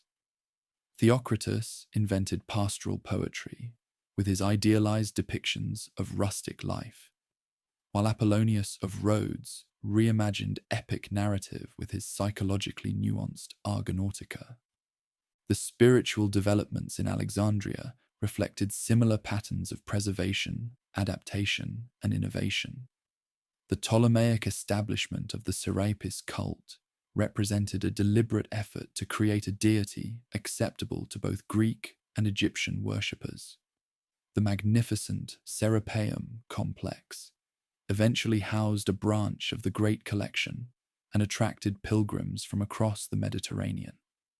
The Judean population of Alexandria developed distinctive approaches to their ancestral teachings while maintaining core practices. Philo exemplified the creative potential of this cultural positioning, employing Greek philosophical concepts to interpret Torah texts while affirming their divine origin and authority. His allegorical method allowed for engagement with Mediterranean thought without compromising fundamental commitments, demonstrating how seemingly incompatible intellectual frameworks could be productively integrated. These achievements unfolded against a backdrop of increasing social and political tensions. Native Egyptian resentment of Macedonian privilege periodically erupted into revolt, particularly following the military use of Egyptian troops in the Battle of Raphia. Friction between Judean and Greek segments intensified during the late Ptolemaic period, foreshadowing the communal violence that would periodically disrupt the city under Roman rule. Alexandria's intellectual prominence continued even as Ptolemaic political power declined in the 2nd century BC. The infamous destruction of the Great Collection belongs more to legend than historical reality. The institution suffered multiple setbacks over centuries, rather than a single catastrophic event. Indeed, the city's scholarly tradition remained vibrant well into the Roman period, with figures like Claudius Ptolemy, Diophantus, and later Hypatia continuing the tradition of mathematical and astronomical research. By the mid-2nd century BC, as Western power began reshaping the Eastern Mediterranean's political landscape, Alexandria had already established its legacy as the quintessential multicultural center, a crucible where different traditions could be preserved, transformed, and combined in novel forms. The cosmopolitan intellectual atmosphere pioneered there would provide a model for subsequent centers of learning, from Baghdad to medieval Constantinople to Renaissance Florence. The city's significance extended beyond its specific intellectual contributions, impressive as these were. Alexandria demonstrated how urban spaces could facilitate productive engagement across cultural boundaries, creating new possibilities that transcended the limitations of any single tradition. This cosmopolitan ideal, never fully realized in practice and always contested, nevertheless represented one of the era's most enduring contributions to world civilization. As the 2nd century progressed, the once mighty domain, established by Seleucus, entered a period of accelerating disintegration. External pressures from Western expansion and internal challenges from diverse populations combined to unravel what had been the largest successor state to Alexander's conquests. The defeat of Antiochus III at Magnesia in 190 BC had profoundly weakened his government, not merely through territorial losses in Asia Minor, but through crushing financial burdens imposed by the Treaty of Apamea. The annual indemnity of 1,000 talents drained the treasury, forcing successive rulers to desperate revenue-raising measures that alienated subject populations and regional nobles. Antiochus IV Epiphanes, who succeeded his brother Seleucus IV in 175 BC under controversial circumstances, exemplifies both the ambitions and limitations of late dynastic rule. Educated in the West as a hostage following his father's defeat, he returned with a complex blend of Mediterranean and foreign influences. His reign combined genuine administrative reforms with grandiose and sometimes erratic policies that strained available resources. His fateful intervention in southern affairs during the 6th Syrian War was halted by Western emissaries in the famous Day of Eleusis incident in 168 BC. The ambassador Gaius Popilius Laenas presented the ruler with the Senate's demand for immediate withdrawal from Ptolemaic territory. When Antiochus requested time to consider, Laenas dramatically drew a circle in the sand around him and insisted on an answer before he stepped outside it. Faced with this humiliation, the sovereign conceded, abandoning his conquests despite recent battlefield successes. This public subordination to foreign dictates undermined his prestige and possibly influenced his subsequent harsh policies in Judea. As recounted earlier, his attempt to forcibly integrate the distinctive monotheistic population into the broader Mediterranean framework provoked a significant uprising, creating another drain on resources and attention. Though he died on campaign in the eastern provinces in 164 BC, before witnessing the full consequences of these policies, he had inadvertently accelerated the fragmentation of his ancestral lands. The succession crisis that followed exacerbated existing problems.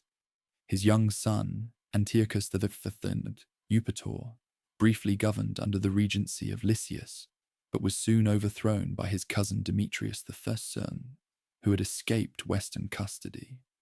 Demetrius initially stabilized the situation, but his harsh methods alienated both subject peoples and neighboring states, leading to the emergence of Alexander Balus, a pretender claiming to be a son of Antiochus IV. With support from Pergamon, the Ptolemaic court, and Western authorities, Balus overthrew and killed Demetrius in 150 BC. This pattern, rival claimants seeking external backing in succession disputes, became a destructive cycle.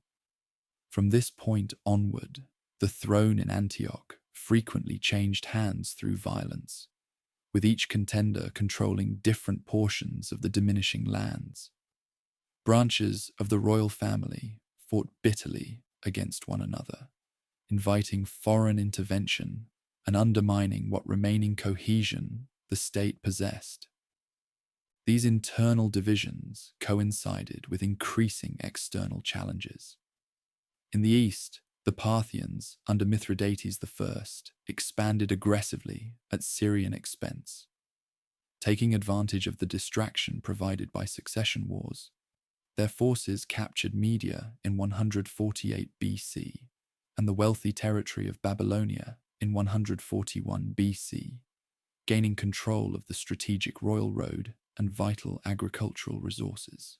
The loss of these eastern regions, coupled with their substantial tax revenues, further weakened governmental capacity to maintain remaining possessions. Efforts to restore political fortunes achieved occasional success but proved unsustainable. Antiochus VII, who governed from 138 to 129 BC, briefly revitalized the state. After defeating the usurper Diodotus Tryphon, he reasserted authority over Judea, besieged Jerusalem, and forced the Hasmonean leadership to accept tributary status. He then launched an ambitious eastern campaign to recover lost territories from Parthia, initially achieving significant victories and recapturing Mesopotamia. However, his achievements proved ephemeral.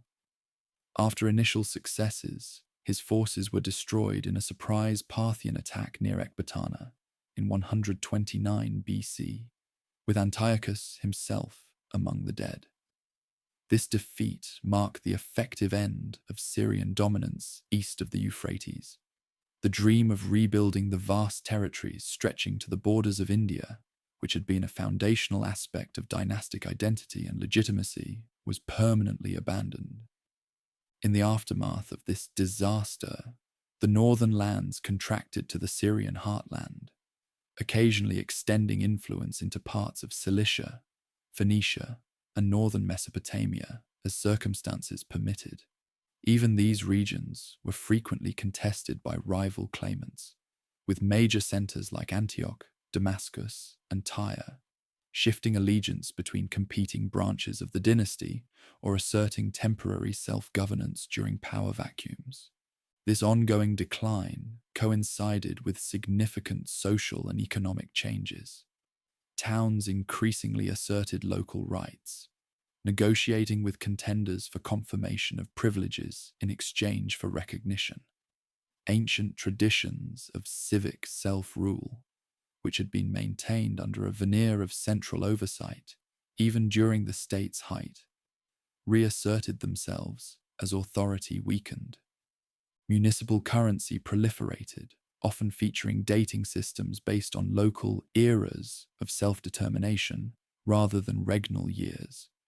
Community institutions like gymnasia, theatres, and sanctuaries continued to function through local patronage, even as royal support diminished. Leading citizens pursued their town's interests through direct negotiation with neighboring authorities rather than through traditional administrative channels. The government's weakness also allowed the emergence of new actors within former territories. In northern Syria, Arab tribal groups that had traditionally operated on the desert margins grew increasingly integrated into metropolitan economies and political systems. Dynasties like the Emesenians established influence over strategic locations along the Orontes Valley. developing hybrid practices that combined Mediterranean public life with Arab tribal structures.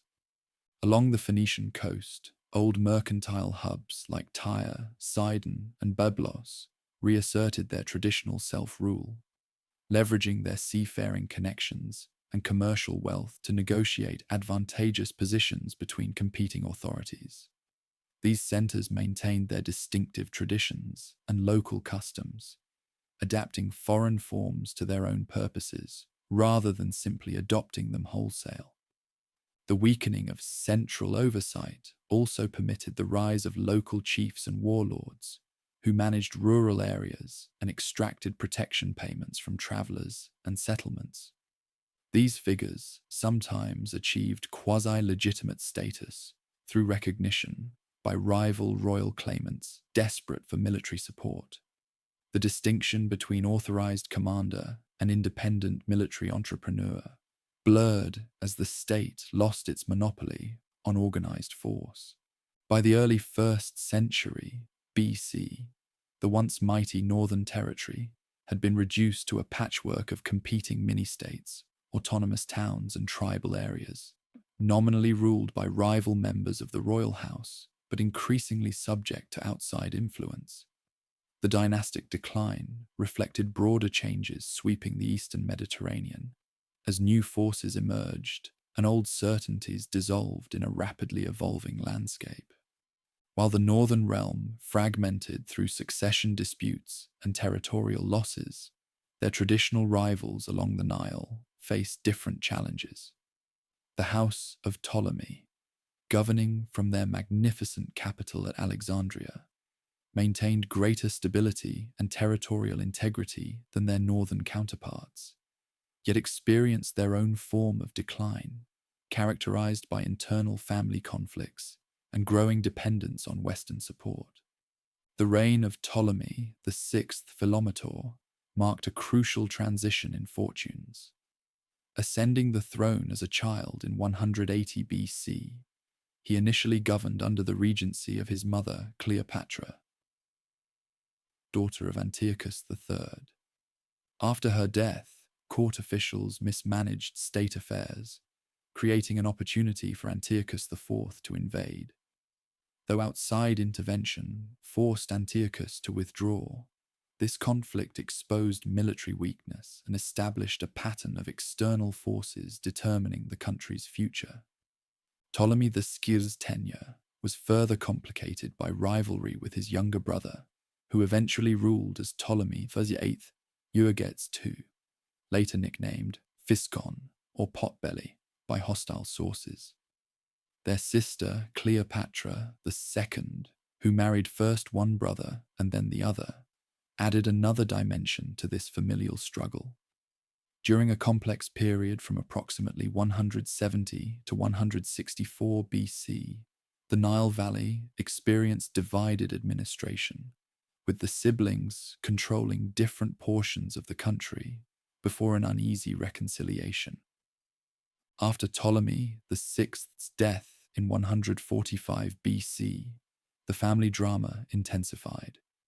Ptolemy VIII married his brother's widow, his sister Cleopatra II, then subsequently married her daughter from her first marriage, his niece Cleopatra III. This arrangement predictably generated bitter conflict, culminating in civil strife from 132 to 124 BC, during which he controlled Alexandria and much of the country, while Cleopatra II maintained a rival court in Upper Egypt, even issuing decrees in her own name.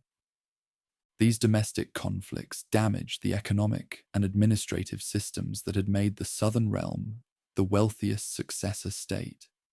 Agricultural production declined as irrigation systems suffered from neglect during periods of unrest. Tax collection became less efficient, reducing revenues available for civic and defensive purposes. The famous scholarly establishments of Alexandria, from its archives to the museum, received decreasing patronage as resources were diverted to factional struggles.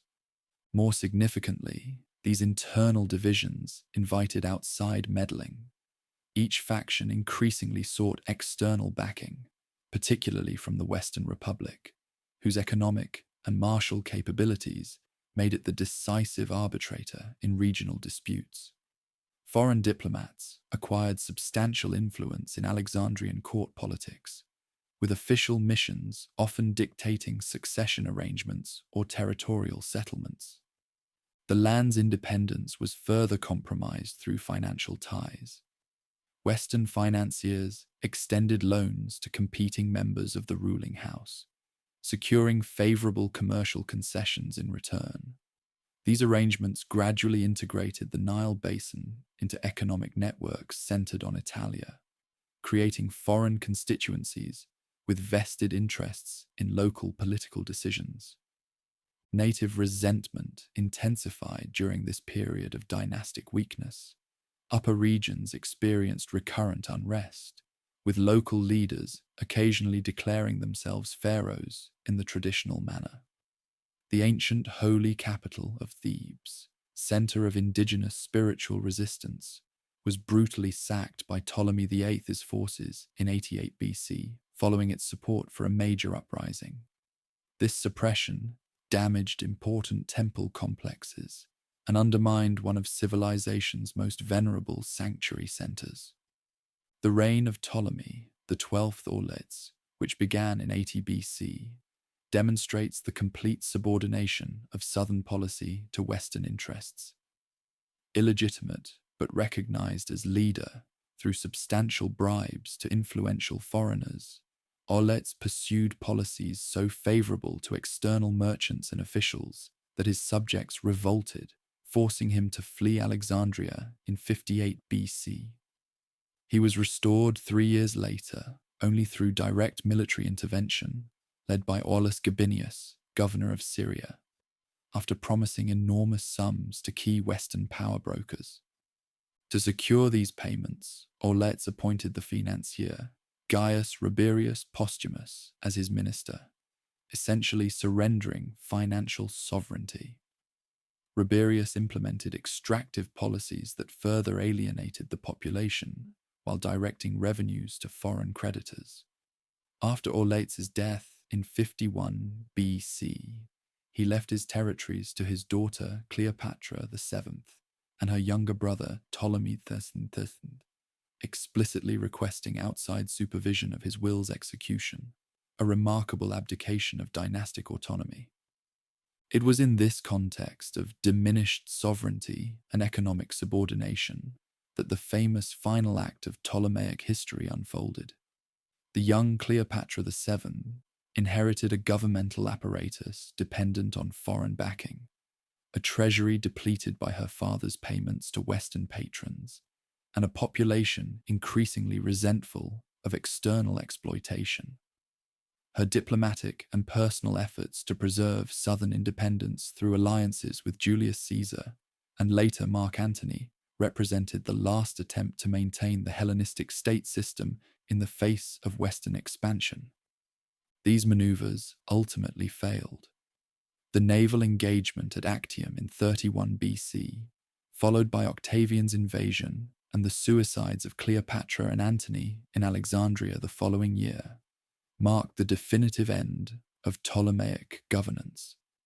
The fertile valley was annexed as a personal fiefdom of the emperor, its vast grain resources and wealth now directly controlled by foreign administrators. The last independent Hellenistic territory, which had survived through diplomatic maneuvering and economic concessions long after its martial significance had faded, finally disappeared from the political map. The Ptolemaic legacy, however, endured far beyond their political extinction. The scholarly establishments they fostered, though diminished during the dynasty's decline, had transformed Alexandria into an intellectual center whose influence would persist for centuries. The administrative systems they developed continued to function under new oversight, with many indigenous and Mediterranean officials maintaining their positions in the revised governance structure. Most significantly, Their 3-century experiment in multicultural administration, however flawed in execution, established precedents for managing diverse populations that would influence subsequent systems.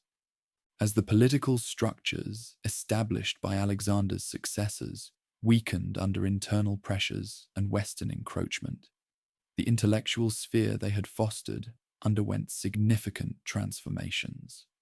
Rather than disappearing with the houses that had patronized them, Mediterranean achievements adapted to changing circumstances, finding new expressions and institutional bases that would ensure their continued influence long after the extinction of the successor territories. Perhaps the most significant development was the westward shift of intellectual patronage and production. As unstable succession and dwindling resources reduced the ability of Eastern courts to support scholars, artists, and philosophers, Italia emerged as an alternative center. Wealthy Western families increasingly cultivated relationships with Mediterranean thinkers, inviting them to educate their children, adorn their homes with artistic works, and enhance their prestige through learned associations. This transfer accelerated after consequential events, like the destruction of Corinth in 146 BC and Sulla's siege of Athens in 86 BC, which prompted many intellectuals to seek safety and opportunity in the West. The deportation of 1,000 Achaean nobles after the Third Macedonian War had earlier created a nucleus of Mediterranean influence within the capital itself. By the late Republic, familiarity with ancient literature, philosophy, and rhetoric had become an expected component of elite Western education. The Western relationship with this inheritance was complex and often contradictory. Public rhetoric frequently disparaged foreign characteristics like supposed dishonesty, excessive sophistication, and moral laxity. Writers like Cato the Elder warned against corrupting influences on traditional virtues. Yet simultaneously, these same leading citizens privately embraced foreign tutors, artistic styles, and philosophical schools while adapting them to their own sensibilities. This selective appropriation transformed both traditions. In literature, authors like Cicero developed Latin prose, capable of expressing philosophical concepts previously articulated only in other languages. Poets such as Catullus and later Virgil adapted Mediterranean meters and themes to Western subjects and sensibilities. In architecture, Western builders incorporated ancient orders and proportional systems while innovating with new materials and structural techniques that enabled unprecedented building types. Cato the Elder warned against the corrupting influence of foreign ideas on traditional Roman virtues. Yet simultaneously, these same elites privately embraced Greek tutors, artistic styles, and philosophical schools while adapting them to Roman sensibilities. This selective appropriation transformed both traditions. In literature, authors like Cicero developed Latin prose, capable of expressing philosophical concepts previously articulated only in Greek. Poets such as Catullus and later Virgil adapted Greek meters and themes to Roman subjects and sensibilities. In architecture, Roman builders incorporated Greek orders and proportional systems while innovating with new materials and structural techniques that enabled unprecedented building types. The philosophical traditions established during the early post-Alexander period continued to attract adherents, but evolved in response to changing social conditions. Stoicism proved particularly adaptable to Western elite society, with figures like Panaetius modifying earlier doctrines to accommodate participation in public life, rather than detachment from it. This approach's emphasis on duty, self-discipline, and acceptance of fate resonated with traditional Western values while providing intellectual frameworks for understanding them. Epicureanism found a different audience through poets like Lucretius, whose De Rerum Natura presented this system's physics and ethics in Latin verse of extraordinary power. Though less influential among political leaders, this philosophy retained a significant following among those seeking frameworks for private life in increasingly turbulent times. The ideal of tranquility, attained through moderation and friendship, offered an appealing alternative to public ambition. Academic skepticism likewise found Western adherents, particularly among orators and legal specialists who valued its methods of arguing both sides of a question. The academy itself, along with the Lyceum, Stoa, and Garden, continued operating in Athens, though with reduced resources and prestige compared to their heyday. These establishments maintained intellectual traditions that would experience periodic revivals over subsequent centuries. Meanwhile, in the Eastern Mediterranean, ancient thought underwent distinctive developments in response to local conditions. Communities liberated from monarchical oversight often experienced intellectual renaissances, reasserting civic identity through building programs, festivals, and scholarly patronage.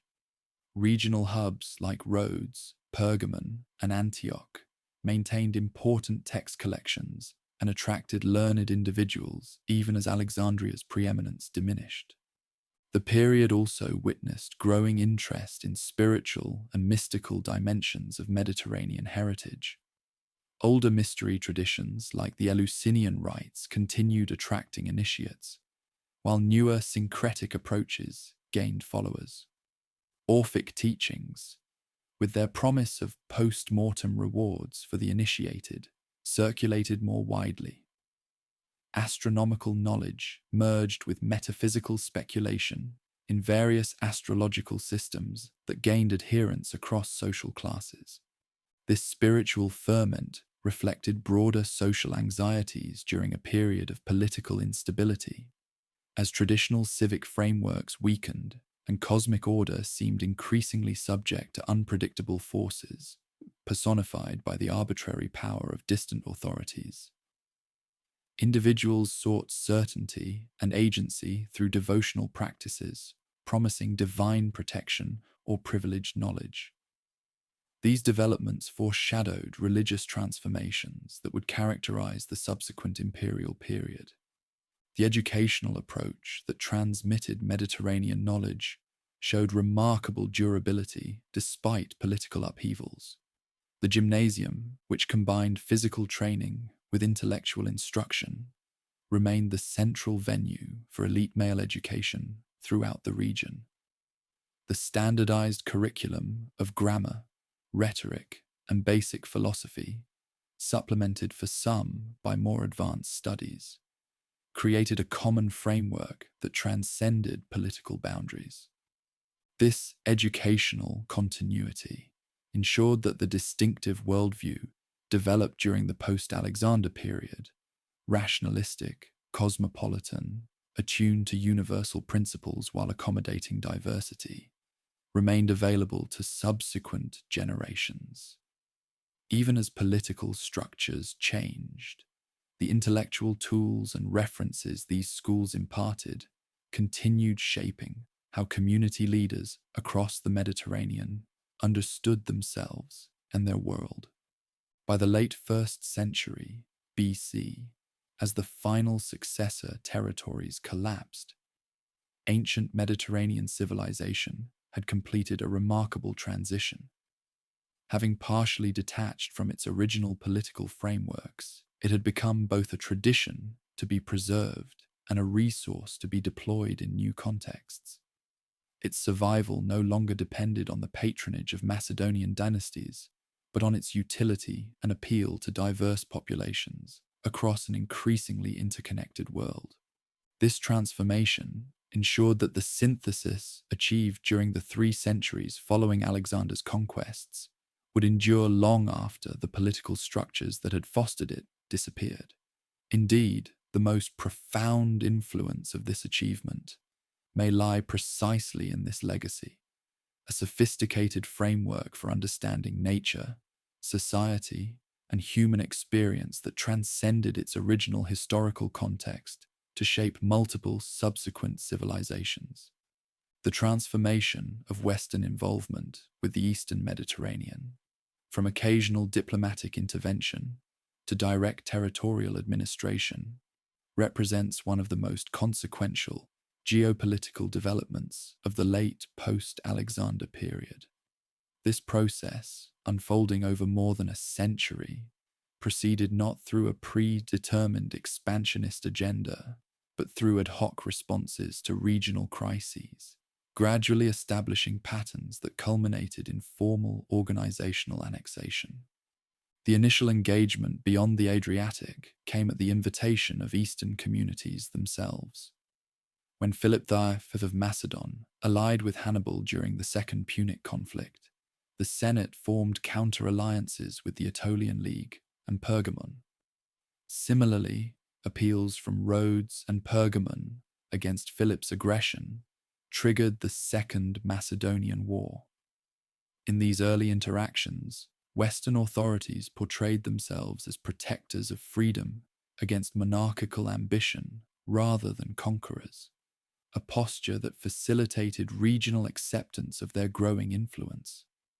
This stance partially reflected genuine republican ideology that viewed kingship as fundamentally illegitimate. However, it also served practical purposes, allowing the exercise of substantial influence without the administrative burden of direct governance. By maintaining the fiction of freedom for towns and leagues, while dictating their foreign relations, foreign administrators gained the benefits of dominance without its costs. The famous declaration at the Isthmian Games in 196 BC, where Flamininus announced liberty for the Greeks, exemplifies this approach.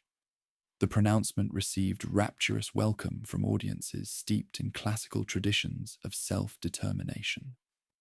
Yet this freedom came with implicit conditions: alignment with Western interests, acceptance of senatorial arbitration in disputes, and exclusion of uncooperative political elements from governance. Following victories over Philip V and Antiochus III, the Senate established a more structured approach to Eastern affairs. Regular commissions of officials, typically 10 members, traveled throughout the region, adjudicating disputes between communities, confirming territorial arrangements, and ensuring compliance with broader objectives. These commissioners wielded enormous influence despite their temporary status, reshaping local political landscapes through decisions presented as impartial arbitration. Rhodes and Pergamon initially benefited substantially from this system, receiving territorial concessions and commercial privileges as rewards for their allegiance. However, both discovered the precariousness of this favor after the Third Macedonian War. Rhodes's attempt to mediate the conflict resulted in punitive economic measures that devastated its prosperity. Pergamon's king, Eumenes II, who had provided critical support against Perseus, was publicly humiliated when denied entry to Italy, a demonstration that even the most loyal associates remained subordinate. The decisive shift from arbitration to direct oversight came in the mid-2nd century BC. The defeat of Perseus at Pydna in 168 BC was followed by unprecedented harshness, with Macedonia divided into 4 separate administrative units designed to fragment its remaining strength. When a pretender named Andriscus briefly revived Macedonian resistance in 149 BC, these arrangements were abandoned, establishing the first formal territorial incorporation east of the Adriatic. Similar patterns unfolded in the Aegean Peninsula. The Achaean League's increasingly desperate opposition to Western interference culminated in open hostilities in 146 BC, with catastrophic consequences. The destruction of Corinth served as a deliberate demonstration of the consequences of defiance. While the peninsula was not immediately organized as a formal territory, it was placed under Macedonia's supervision, effectively ending meaningful self-determination despite continued rhetorical nods to freedom. In Asia Minor, Western authorities initially maintained their indirect approach, ruling through friendly local rulers and self-governing towns. The bequest of Pergamon to outside jurisdiction by its last monarch, Attalus III, in 133 BC, created a new administrative district, but otherwise did not immediately alter the regional balance. Native elites largely maintained their positions, now cooperating with foreign administrators and tax officials rather than royal officers. This relatively stable arrangement was disrupted by the rise of Mithridates VI of Pontus, whose challenge to Western authority during the early 1st century BC accelerated the transition to direct administration. Mithridates skillfully exploited resentment against economic exploitation, orchestrating the massacre of tens of thousands of Italian residents in Asia Minor in 88 BC. His initial successes, including the occupation of Athens and much of Greece, demonstrated the fragility of foreign oversight when faced with determined opposition. The eventual suppression of Mithridates by Sulla, Lucullus, and finally Pompey resulted in comprehensive regional reorganization. New administrative arrangements were created, including Bithynia Pontus and Cilicia. Friendly nearby territories like Cappadocia and Armenia were reduced to complete dependence on Western approval. The network of towns throughout the region received varying privileges based on their loyalty during the conflict, with civic self-rule now explicitly conditional on foreign approval. Pompey's settlement of the East in the 60s BC represented the culmination of this transition. His reorganization extended to Syria, where the last ineffectual Seleucid claimants were deposed, creating another formal territory. Judea was subordinated to foreign oversight, while maintaining nominally independent status under Hasmonean and later Herodian client rulers. Local administrative structures and elites were generally maintained, but now operated within a framework where ultimate authority rested with Western appointees and the Senate. This arrangement still contained ambiguities and spaces for negotiation. Communities lobbied for privileged status as free or allied entities with tax exemptions and judicial autonomy.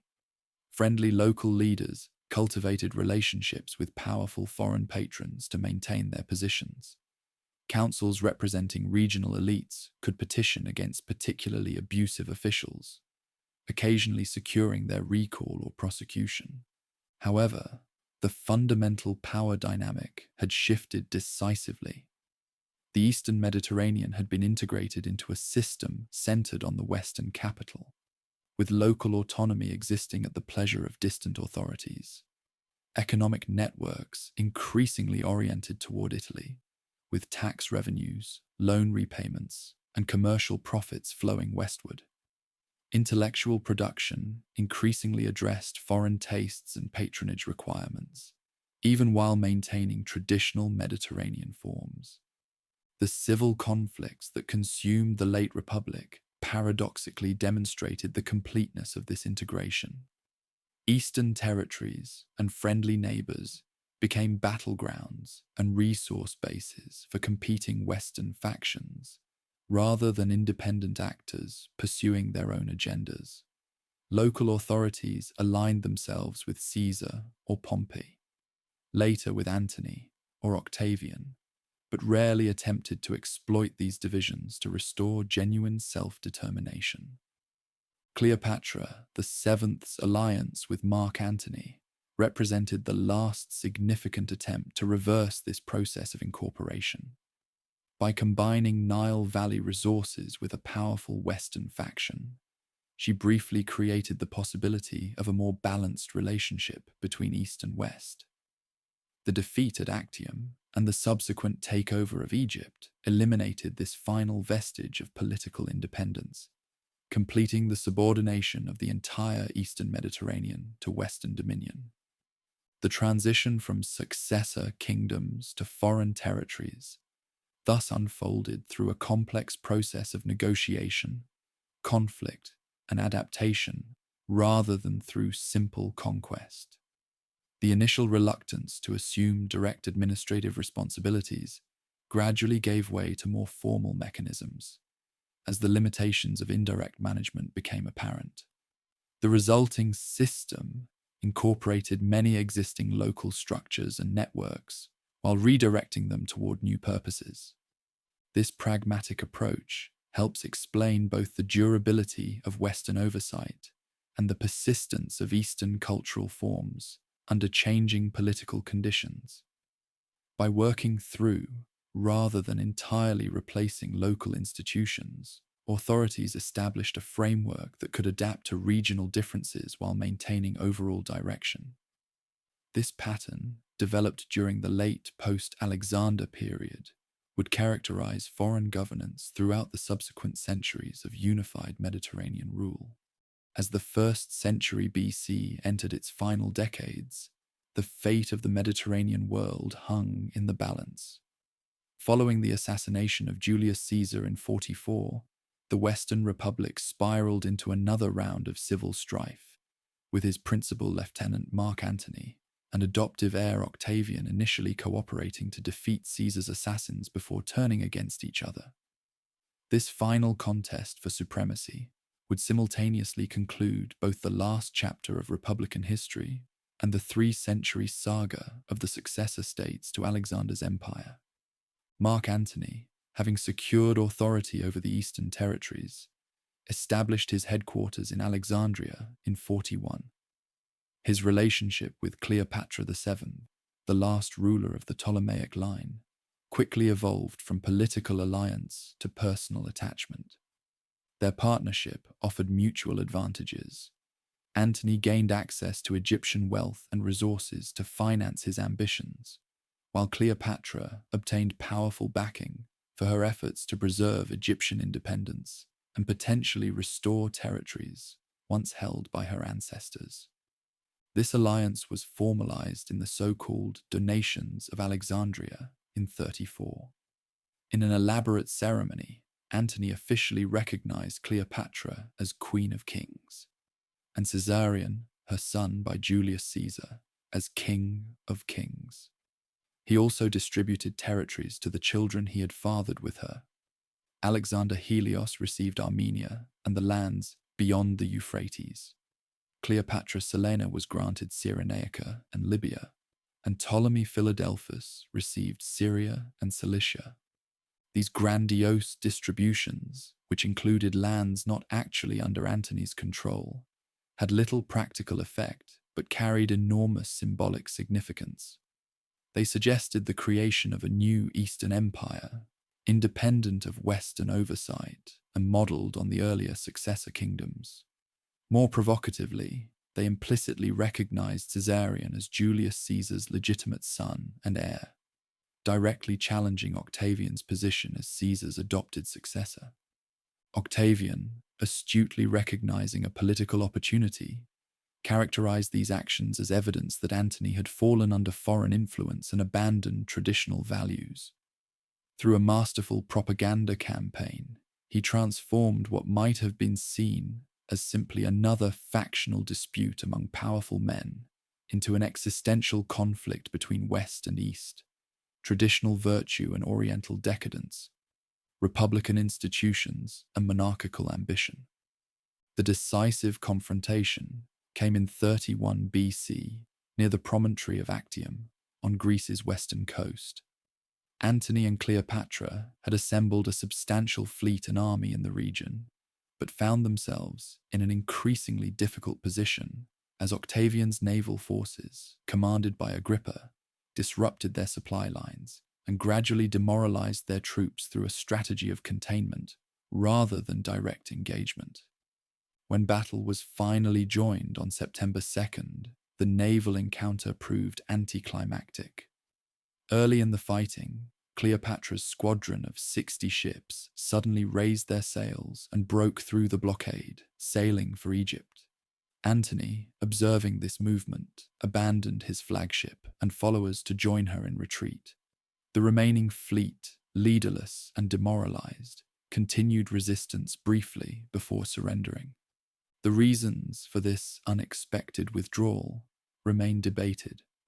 Some ancient sources suggest a prearranged plan to break out and continue the war from Egypt. Others imply that Cleopatra lost her nerve and fled, with Antony choosing his attachment to her over his military responsibilities. Whatever the truth, the outcome was decisive. Antony's abandoned forces, both naval and land-based, soon surrendered to Octavian. The victorious commander did not immediately pursue the fleeing pair, instead spending several months consolidating his position in Greece and Asia Minor, accepting the submission of former supporters of Antony and establishing administrative arrangements for the territories now under his control. This methodical approach reflected both practical logistical considerations and Octavian's characteristic caution and strategic patience. Antony and Cleopatra, meanwhile, returned to Alexandria and made various preparations for their defense. They appealed to potential allies, strengthened fortifications, and reportedly considered various escape plans, including possible flight to Spain or India, or overland retreat through Arabia. Historical sources also describe increasingly erratic behavior, with accounts of elaborate banquets and the formation of a suicide club called the Inseparables in Death. By the summer of 30 BC, Octavian had completed his preparations and advanced into Egypt from Syria, while another force approached from the west. Facing little effective resistance, his army reached Alexandria in July. Antony attempted a cavalry action outside the city but was defeated.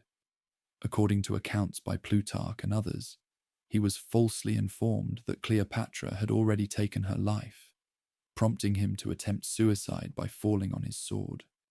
Mortally wounded, but learning that Cleopatra was in fact alive and sheltering in her mausoleum, Antony had himself brought to her. In a scene immortalized by later dramatists, he died in her arms. Cleopatra herself, after meeting with Octavian and apparently concluding that she would be displayed in his triumph, also chose suicide, traditionally said to have been accomplished through the bite of an asp, possibly a cobra, smuggled to her in a basket of figs. With their deaths, the curtain fell on the final act of the 3-century drama that began with Alexander's conquests. The last independent Hellenistic kingdom ceased to exist, as Egypt was annexed as a personal province of Octavian, soon to be known as Augustus. The accumulated wealth of the Ptolemies flowed into his coffers, funding both his victory celebrations and the lavish building programs that would transform Rome from a city of brick to one of marble. The fate of the royal children highlighted this decisive transition. Caesarion, last descendant of the Ptolemaic line and potential claimant to Caesar's legacy, was executed. The children of Antony and Cleopatra were spared and taken to Rome, where they walked in Octavian's triumph before being raised by his sister Octavia, ironically, Antony's abandoned earlier wife. Eventually, Cleopatra Selene would marry King Juba II of Mauritania, continuing a diminished form of Hellenistic monarchy as a client ruler far from the centers of power. The Battle of Actium and its aftermath thus marked not merely the conclusion of the Roman civil wars, but the final extinction of the political system that had dominated the Eastern Mediterranean since Alexander's death. The era of competing successor kingdoms with their Macedonian dynasties, Greek administrative systems, and complex cultural interactions with indigenous populations had definitively ended. A new age of unified Mediterranean governance under Western imperial authority had begun. The transformation of the Eastern Mediterranean from a region of competing successor states to provinces within a unified imperial system produced profound changes in governance, economic patterns, and cultural development. Yet these changes unfolded gradually and unevenly, with significant continuity beneath the surface of political reorganization. The aftermath of Actium represented less a clean break with the Hellenistic past than a complex renegotiation of its legacy within a new framework. In terms of administration, the Western approach built upon, rather than replaced, existing structures. Many of the bureaucratic systems developed by the Ptolemaic and Seleucid kingdoms, tax registers, census procedures, record-keeping practices, continued functioning under new oversight. Local elites who had staffed these administrative apparatuses generally retained their positions, now serving foreign governors rather than Macedonian monarchs. The new authorities faced the same fundamental challenges that had confronted the successor kingdoms: how to extract sufficient resources to maintain military and governmental institutions, while preserving economic productivity and preventing unrest. Their solutions often paralleled those of their predecessors, with similar systems of taxation, similar approaches to managing diverse populations, and similar reliance on local intermediaries to extend central control into peripheral areas. This administrative continuity was perhaps most pronounced in Egypt, where the sophisticated Ptolemaic bureaucracy remained largely intact.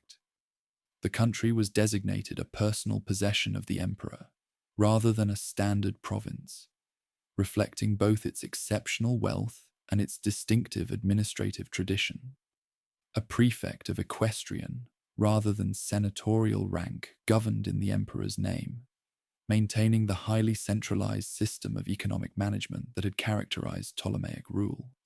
In the former Seleucid territories, now divided among several provinces including Syria, Cilicia, and Bithynia Pontus, administrative continuity was less pronounced, due to the advanced fragmentation that had preceded formal incorporation.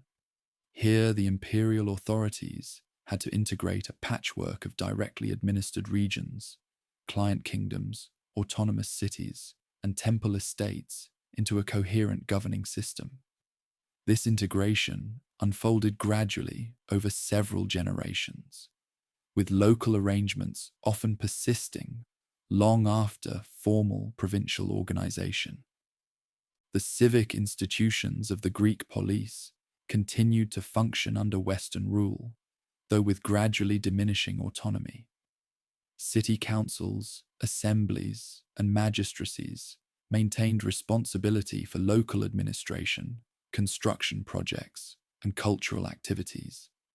These institutions provided opportunities for elite self-representation and competition for status, channeling potential political energies into municipal rather than imperial contexts.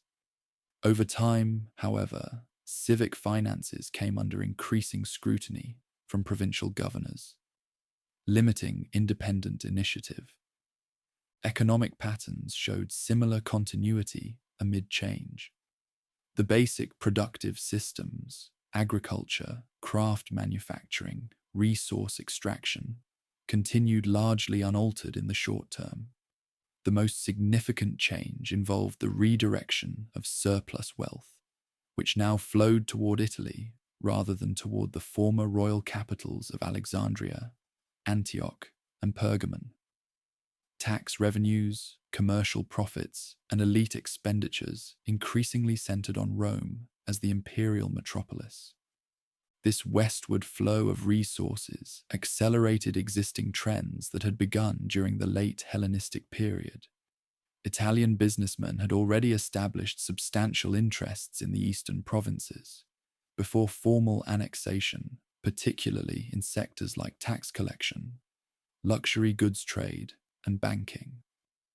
The conclusion of the civil wars and the establishment of a unified imperial system created more favorable conditions for these economic activities, reducing risk and standardizing legal frameworks. For ordinary provincials, the economic impact of imperial integration varied widely by region and social position. In fertile, accessible areas, well connected to Mediterranean trade networks, many prospered from expanded markets and improved security. In marginal regions or among disadvantaged groups, the intensified extraction of surplus through taxation and rents could exacerbate existing hardships. The overall trend favored urbanized property-owning classes engaged in trade and administration over rural producers. Cultural developments followed a more complex trajectory, characterized by creative synthesis rather than simple continuity or replacement. Greek remained the administrative language throughout the eastern provinces, with Latin used primarily for military matters and communication with the central authorities. The basic educational curriculum, centered on Greek literary and rhetorical traditions, continued to form elite identities across the region. Architectural and artistic forms reflected this cultural negotiation, while temples, theatres, and other public buildings maintained fundamentally Hellenic designs. They increasingly incorporated elements associated with Western tastes and imperial ideology. Sculptural styles evolved to reflect a blend of classical Greek aesthetics with more realistic portraiture traditions favoured in Italy. Monumental building projects often expressed local civic pride, while simultaneously acknowledging imperial authority through dedications and visual programs. Religious life underwent similar adaptations. Traditional civic cults continued, but were supplemented by the imperial cult, which developed from precedents established under the successor kingdoms. The worship of deified rulers, pioneered by the Ptolemies and Seleucids, provided a template for the veneration of the emperor that became a unifying practice throughout the provinces. Local elites eagerly embraced these observances as opportunities to demonstrate loyalty while enhancing their community's prestige through impressive temple complexes and festivals. Intellectual life maintained significant continuity with Hellenistic patterns. Athens, Alexandria, and other established centers continued attracting students and scholars, though with gradually increasing competition from Western institutions. The major philosophical schools, Stoic, Epicurean, Platonic, and Peripatetic, all continued operations, increasingly finding adherents among the Western elite as well as their traditional Eastern audience. The second sophistic movement, which flourished during the 1st and 2nd centuries AD, exemplified this cultural negotiation. Greek orators and writers celebrated classical and Hellenistic cultural achievements while accommodating themselves to imperial realities. Figures like Dio Chrysostom, Aelius Aristides, and Plutarch constructed identities that were simultaneously Greek in culture and Roman in political loyalty, finding space for regional pride within the broader imperial framework. Perhaps the most significant legacy of the Hellenistic period lay in the religious and philosophical developments that would eventually transform Mediterranean civilization. The cosmopolitan environment of Hellenistic cities had fostered unprecedented religious syncretism, mystery cults promising personal salvation, and philosophical approaches addressing individual meaning in a world of political uncertainty. All developments that created fertile ground for the emergence and spread of Christianity. Indeed, early Christian communities developed within the institutional frameworks inherited from the Hellenistic world. They utilized the common Greek language, established themselves along trade routes and in urban centers, adapted organizational forms from civic associations, and engaged with intellectual traditions developed during the post-Alexander centuries. The very universalism that characterized early Christian thought reflected Hellenistic precedents in transcending purely local identities and concerns. The end of the Hellenistic world thus proved highly ambiguous. While the political structures established by Alexander's successors had disappeared, the cultural, social, and intellectual patterns they had fostered continued shaping Mediterranean civilization for centuries. Rather than a clear terminus, the Roman annexation of the eastern territories represented another phase in the ongoing negotiation between Greek, Near Eastern, and now Western Italian traditions. A negotiation that would produce the distinctive synthesis of classical antiquity's final centuries. The vast empire Alexander envisioned, a unified realm stretching from the Balkans to the Indus, administered by a multicultural elite and combining the best elements of Persian and Greek governance, never survived his premature death. The immediate fragmentation into competing successor states appeared to represent the failure of this ambitious vision, replaced by a more traditional pattern of regional kingdoms engaged in power politics. Yet in certain respects, the 3 centuries following Alexander's death witnessed the gradual realization of aspects of his dream through very different mechanisms than he had envisioned. The political unification he sought through conquest eventually occurred under Western auspices, creating a Mediterranean-wide system that integrated the majority of his former territories. More significantly, the cultural blending he had championed unfolded organically through the interactions of peoples throughout the expanded Greek world. This cultural legacy represented the most enduring consequence of Alexander's conquests and the Hellenistic age they inaugurated. Greek language, literature, philosophy, science, art, and urban planning, all transformed through contact with older Near Eastern traditions, spread throughout the Mediterranean basin and beyond, creating a common cultural framework that transcended political boundaries and survived multiple imperial transitions. The establishment of Greek as an international language of administration, commerce, and high culture across vast territories permanently altered patterns of communication and learning.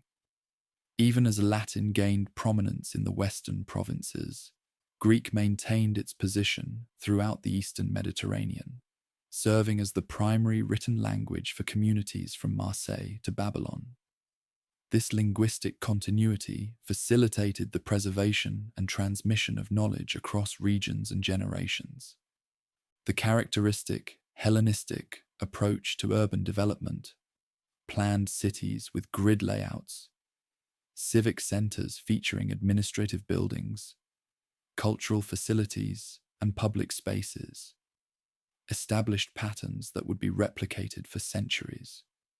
From provincial centers in Gaul to frontier outposts along the Euphrates, these urban forms provided common environments that made the ancient Mediterranean world navigable and familiar to travelers, merchants, and officials across vast distances. Intellectual achievements of the period proved similarly enduring. Scientific works by figures like Euclid, Archimedes, and Ptolemy remained authoritative for over a millennium. Medical teachings by Herophilus and Erasistratus, preserved through later physicians like Galen, shaped understanding of anatomy and treatment into the Renaissance. Philosophical approaches developed by Stoics, Epicureans, and skeptics continued influencing ethical and metaphysical thought through multiple cultural transitions. The cosmopolitan sensibility that characterized Hellenistic urban centers, where diverse populations lived side by side, maintaining distinct identities while sharing civic space and institutions, established precedents for subsequent pluralistic societies. The practical accommodations developed for managing religious diversity, resolving intercommunal disputes, and balancing group autonomy with civic unity provided templates repeatedly adapted by later imperial systems. Even the characteristic tensions of the period between universalism and particularism, tradition and innovation, local identities and cosmopolitan aspirations continued structuring Mediterranean experiences long after the Hellenistic kingdoms disappeared. These unresolved contradictions generated creative friction, forcing successive generations to negotiate similar challenges in their own contexts. The spread of these Hellenistic patterns accelerated rather than diminished under imperial administration. The security and connectivity provided by the unified Mediterranean system facilitated cultural exchange, commercial integration, and intellectual communication at unprecedented scales. The westward shift of political power paradoxically enabled more effective eastward diffusion of Hellenistic cultural forms, now carrying additional prestige through association with imperial authority. These developments extended far beyond the traditional boundaries of the Greco-Roman world. Along the Silk Road through Central Asia, Hellenistic cultural elements blended with Indian and Chinese traditions, creating distinctive syntheses visible in art, architecture, and religious iconography from Afghanistan to the western reaches of China. Greek-influenced kingdoms in northwestern India maintained Hellenistic artistic and administrative traditions well into the early centuries. Gidi. Similarly, along the Arabian trade routes connecting the Mediterranean with the Indian Ocean, Hellenistic influences shaped emerging urban centers. Monuments like the elaborate tomb facades at Petra in modern Jordan demonstrate the creative adaptation of Greek architectural forms to local purposes and aesthetic preferences. Commercial networks linked these frontier regions to Mediterranean markets, facilitating ongoing cultural exchange. The religious transformations of late antiquity, while appearing to break with Hellenistic precedents, in fact built directly upon foundations established during this period. Early Christianity utilized Greek philosophical concepts, organizational models developed in Hellenistic cities, and communication networks established during the post-Alexander centuries. The eventual synthesis of biblical and Greek philosophical traditions that characterized Christian theology represented the culmination of a dialogue begun during the Hellenistic Age. Even after the political division of the Mediterranean world and the eventual fall of the Western imperial government, this Hellenistic legacy continued shaping European and Near Eastern civilization. The Byzantine Empire maintained fundamental aspects of the Hellenistic inheritance, preserving Greek learning, administrative techniques, and urban traditions for another millennium. Islamic civilization similarly absorbed and transmitted Hellenistic, scientific, philosophical, and medical knowledge, often preserving works lost in the West.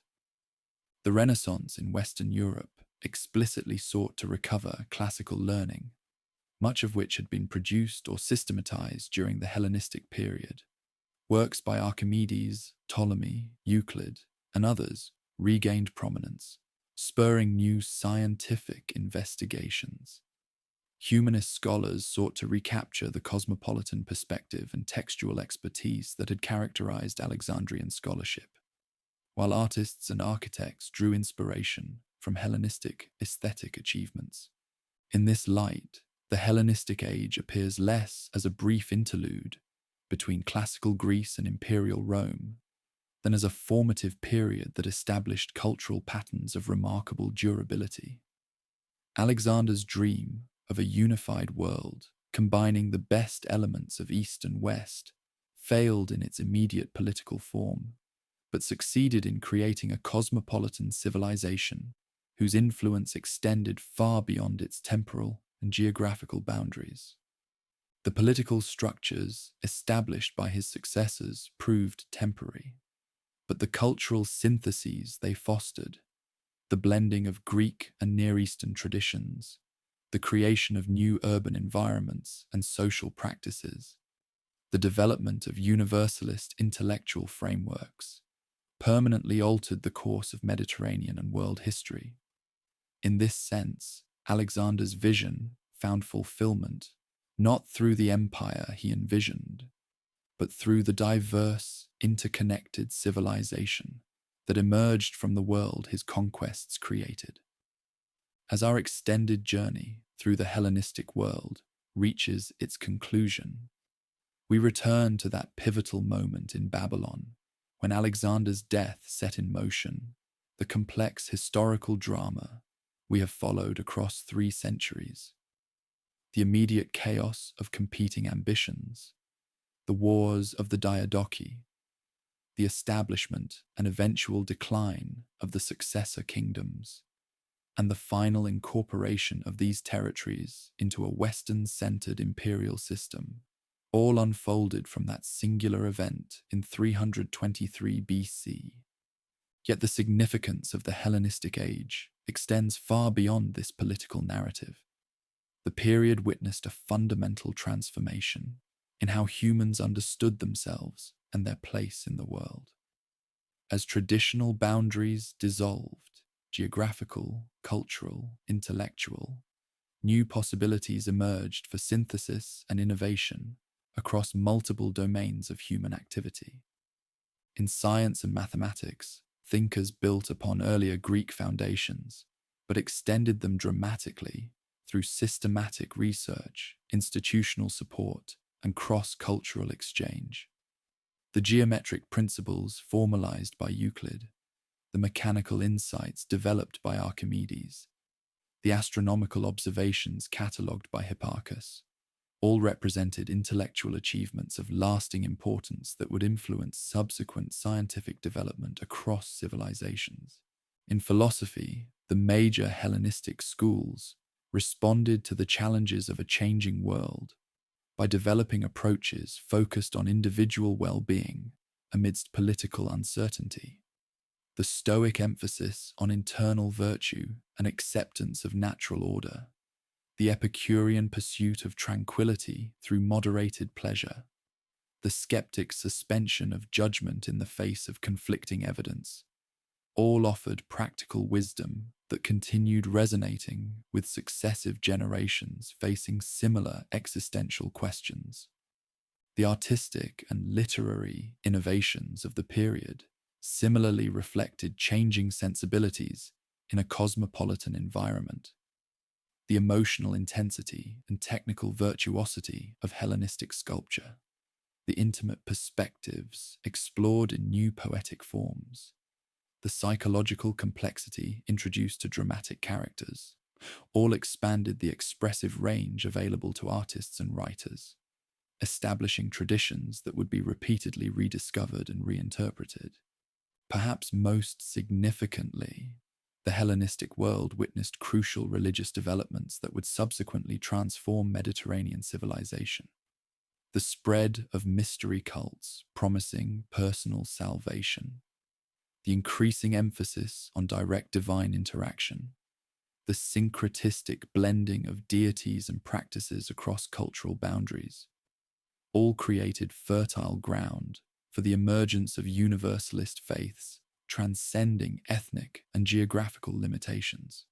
The physical environment itself was permanently altered through the distinctive patterns of Hellenistic urbanism.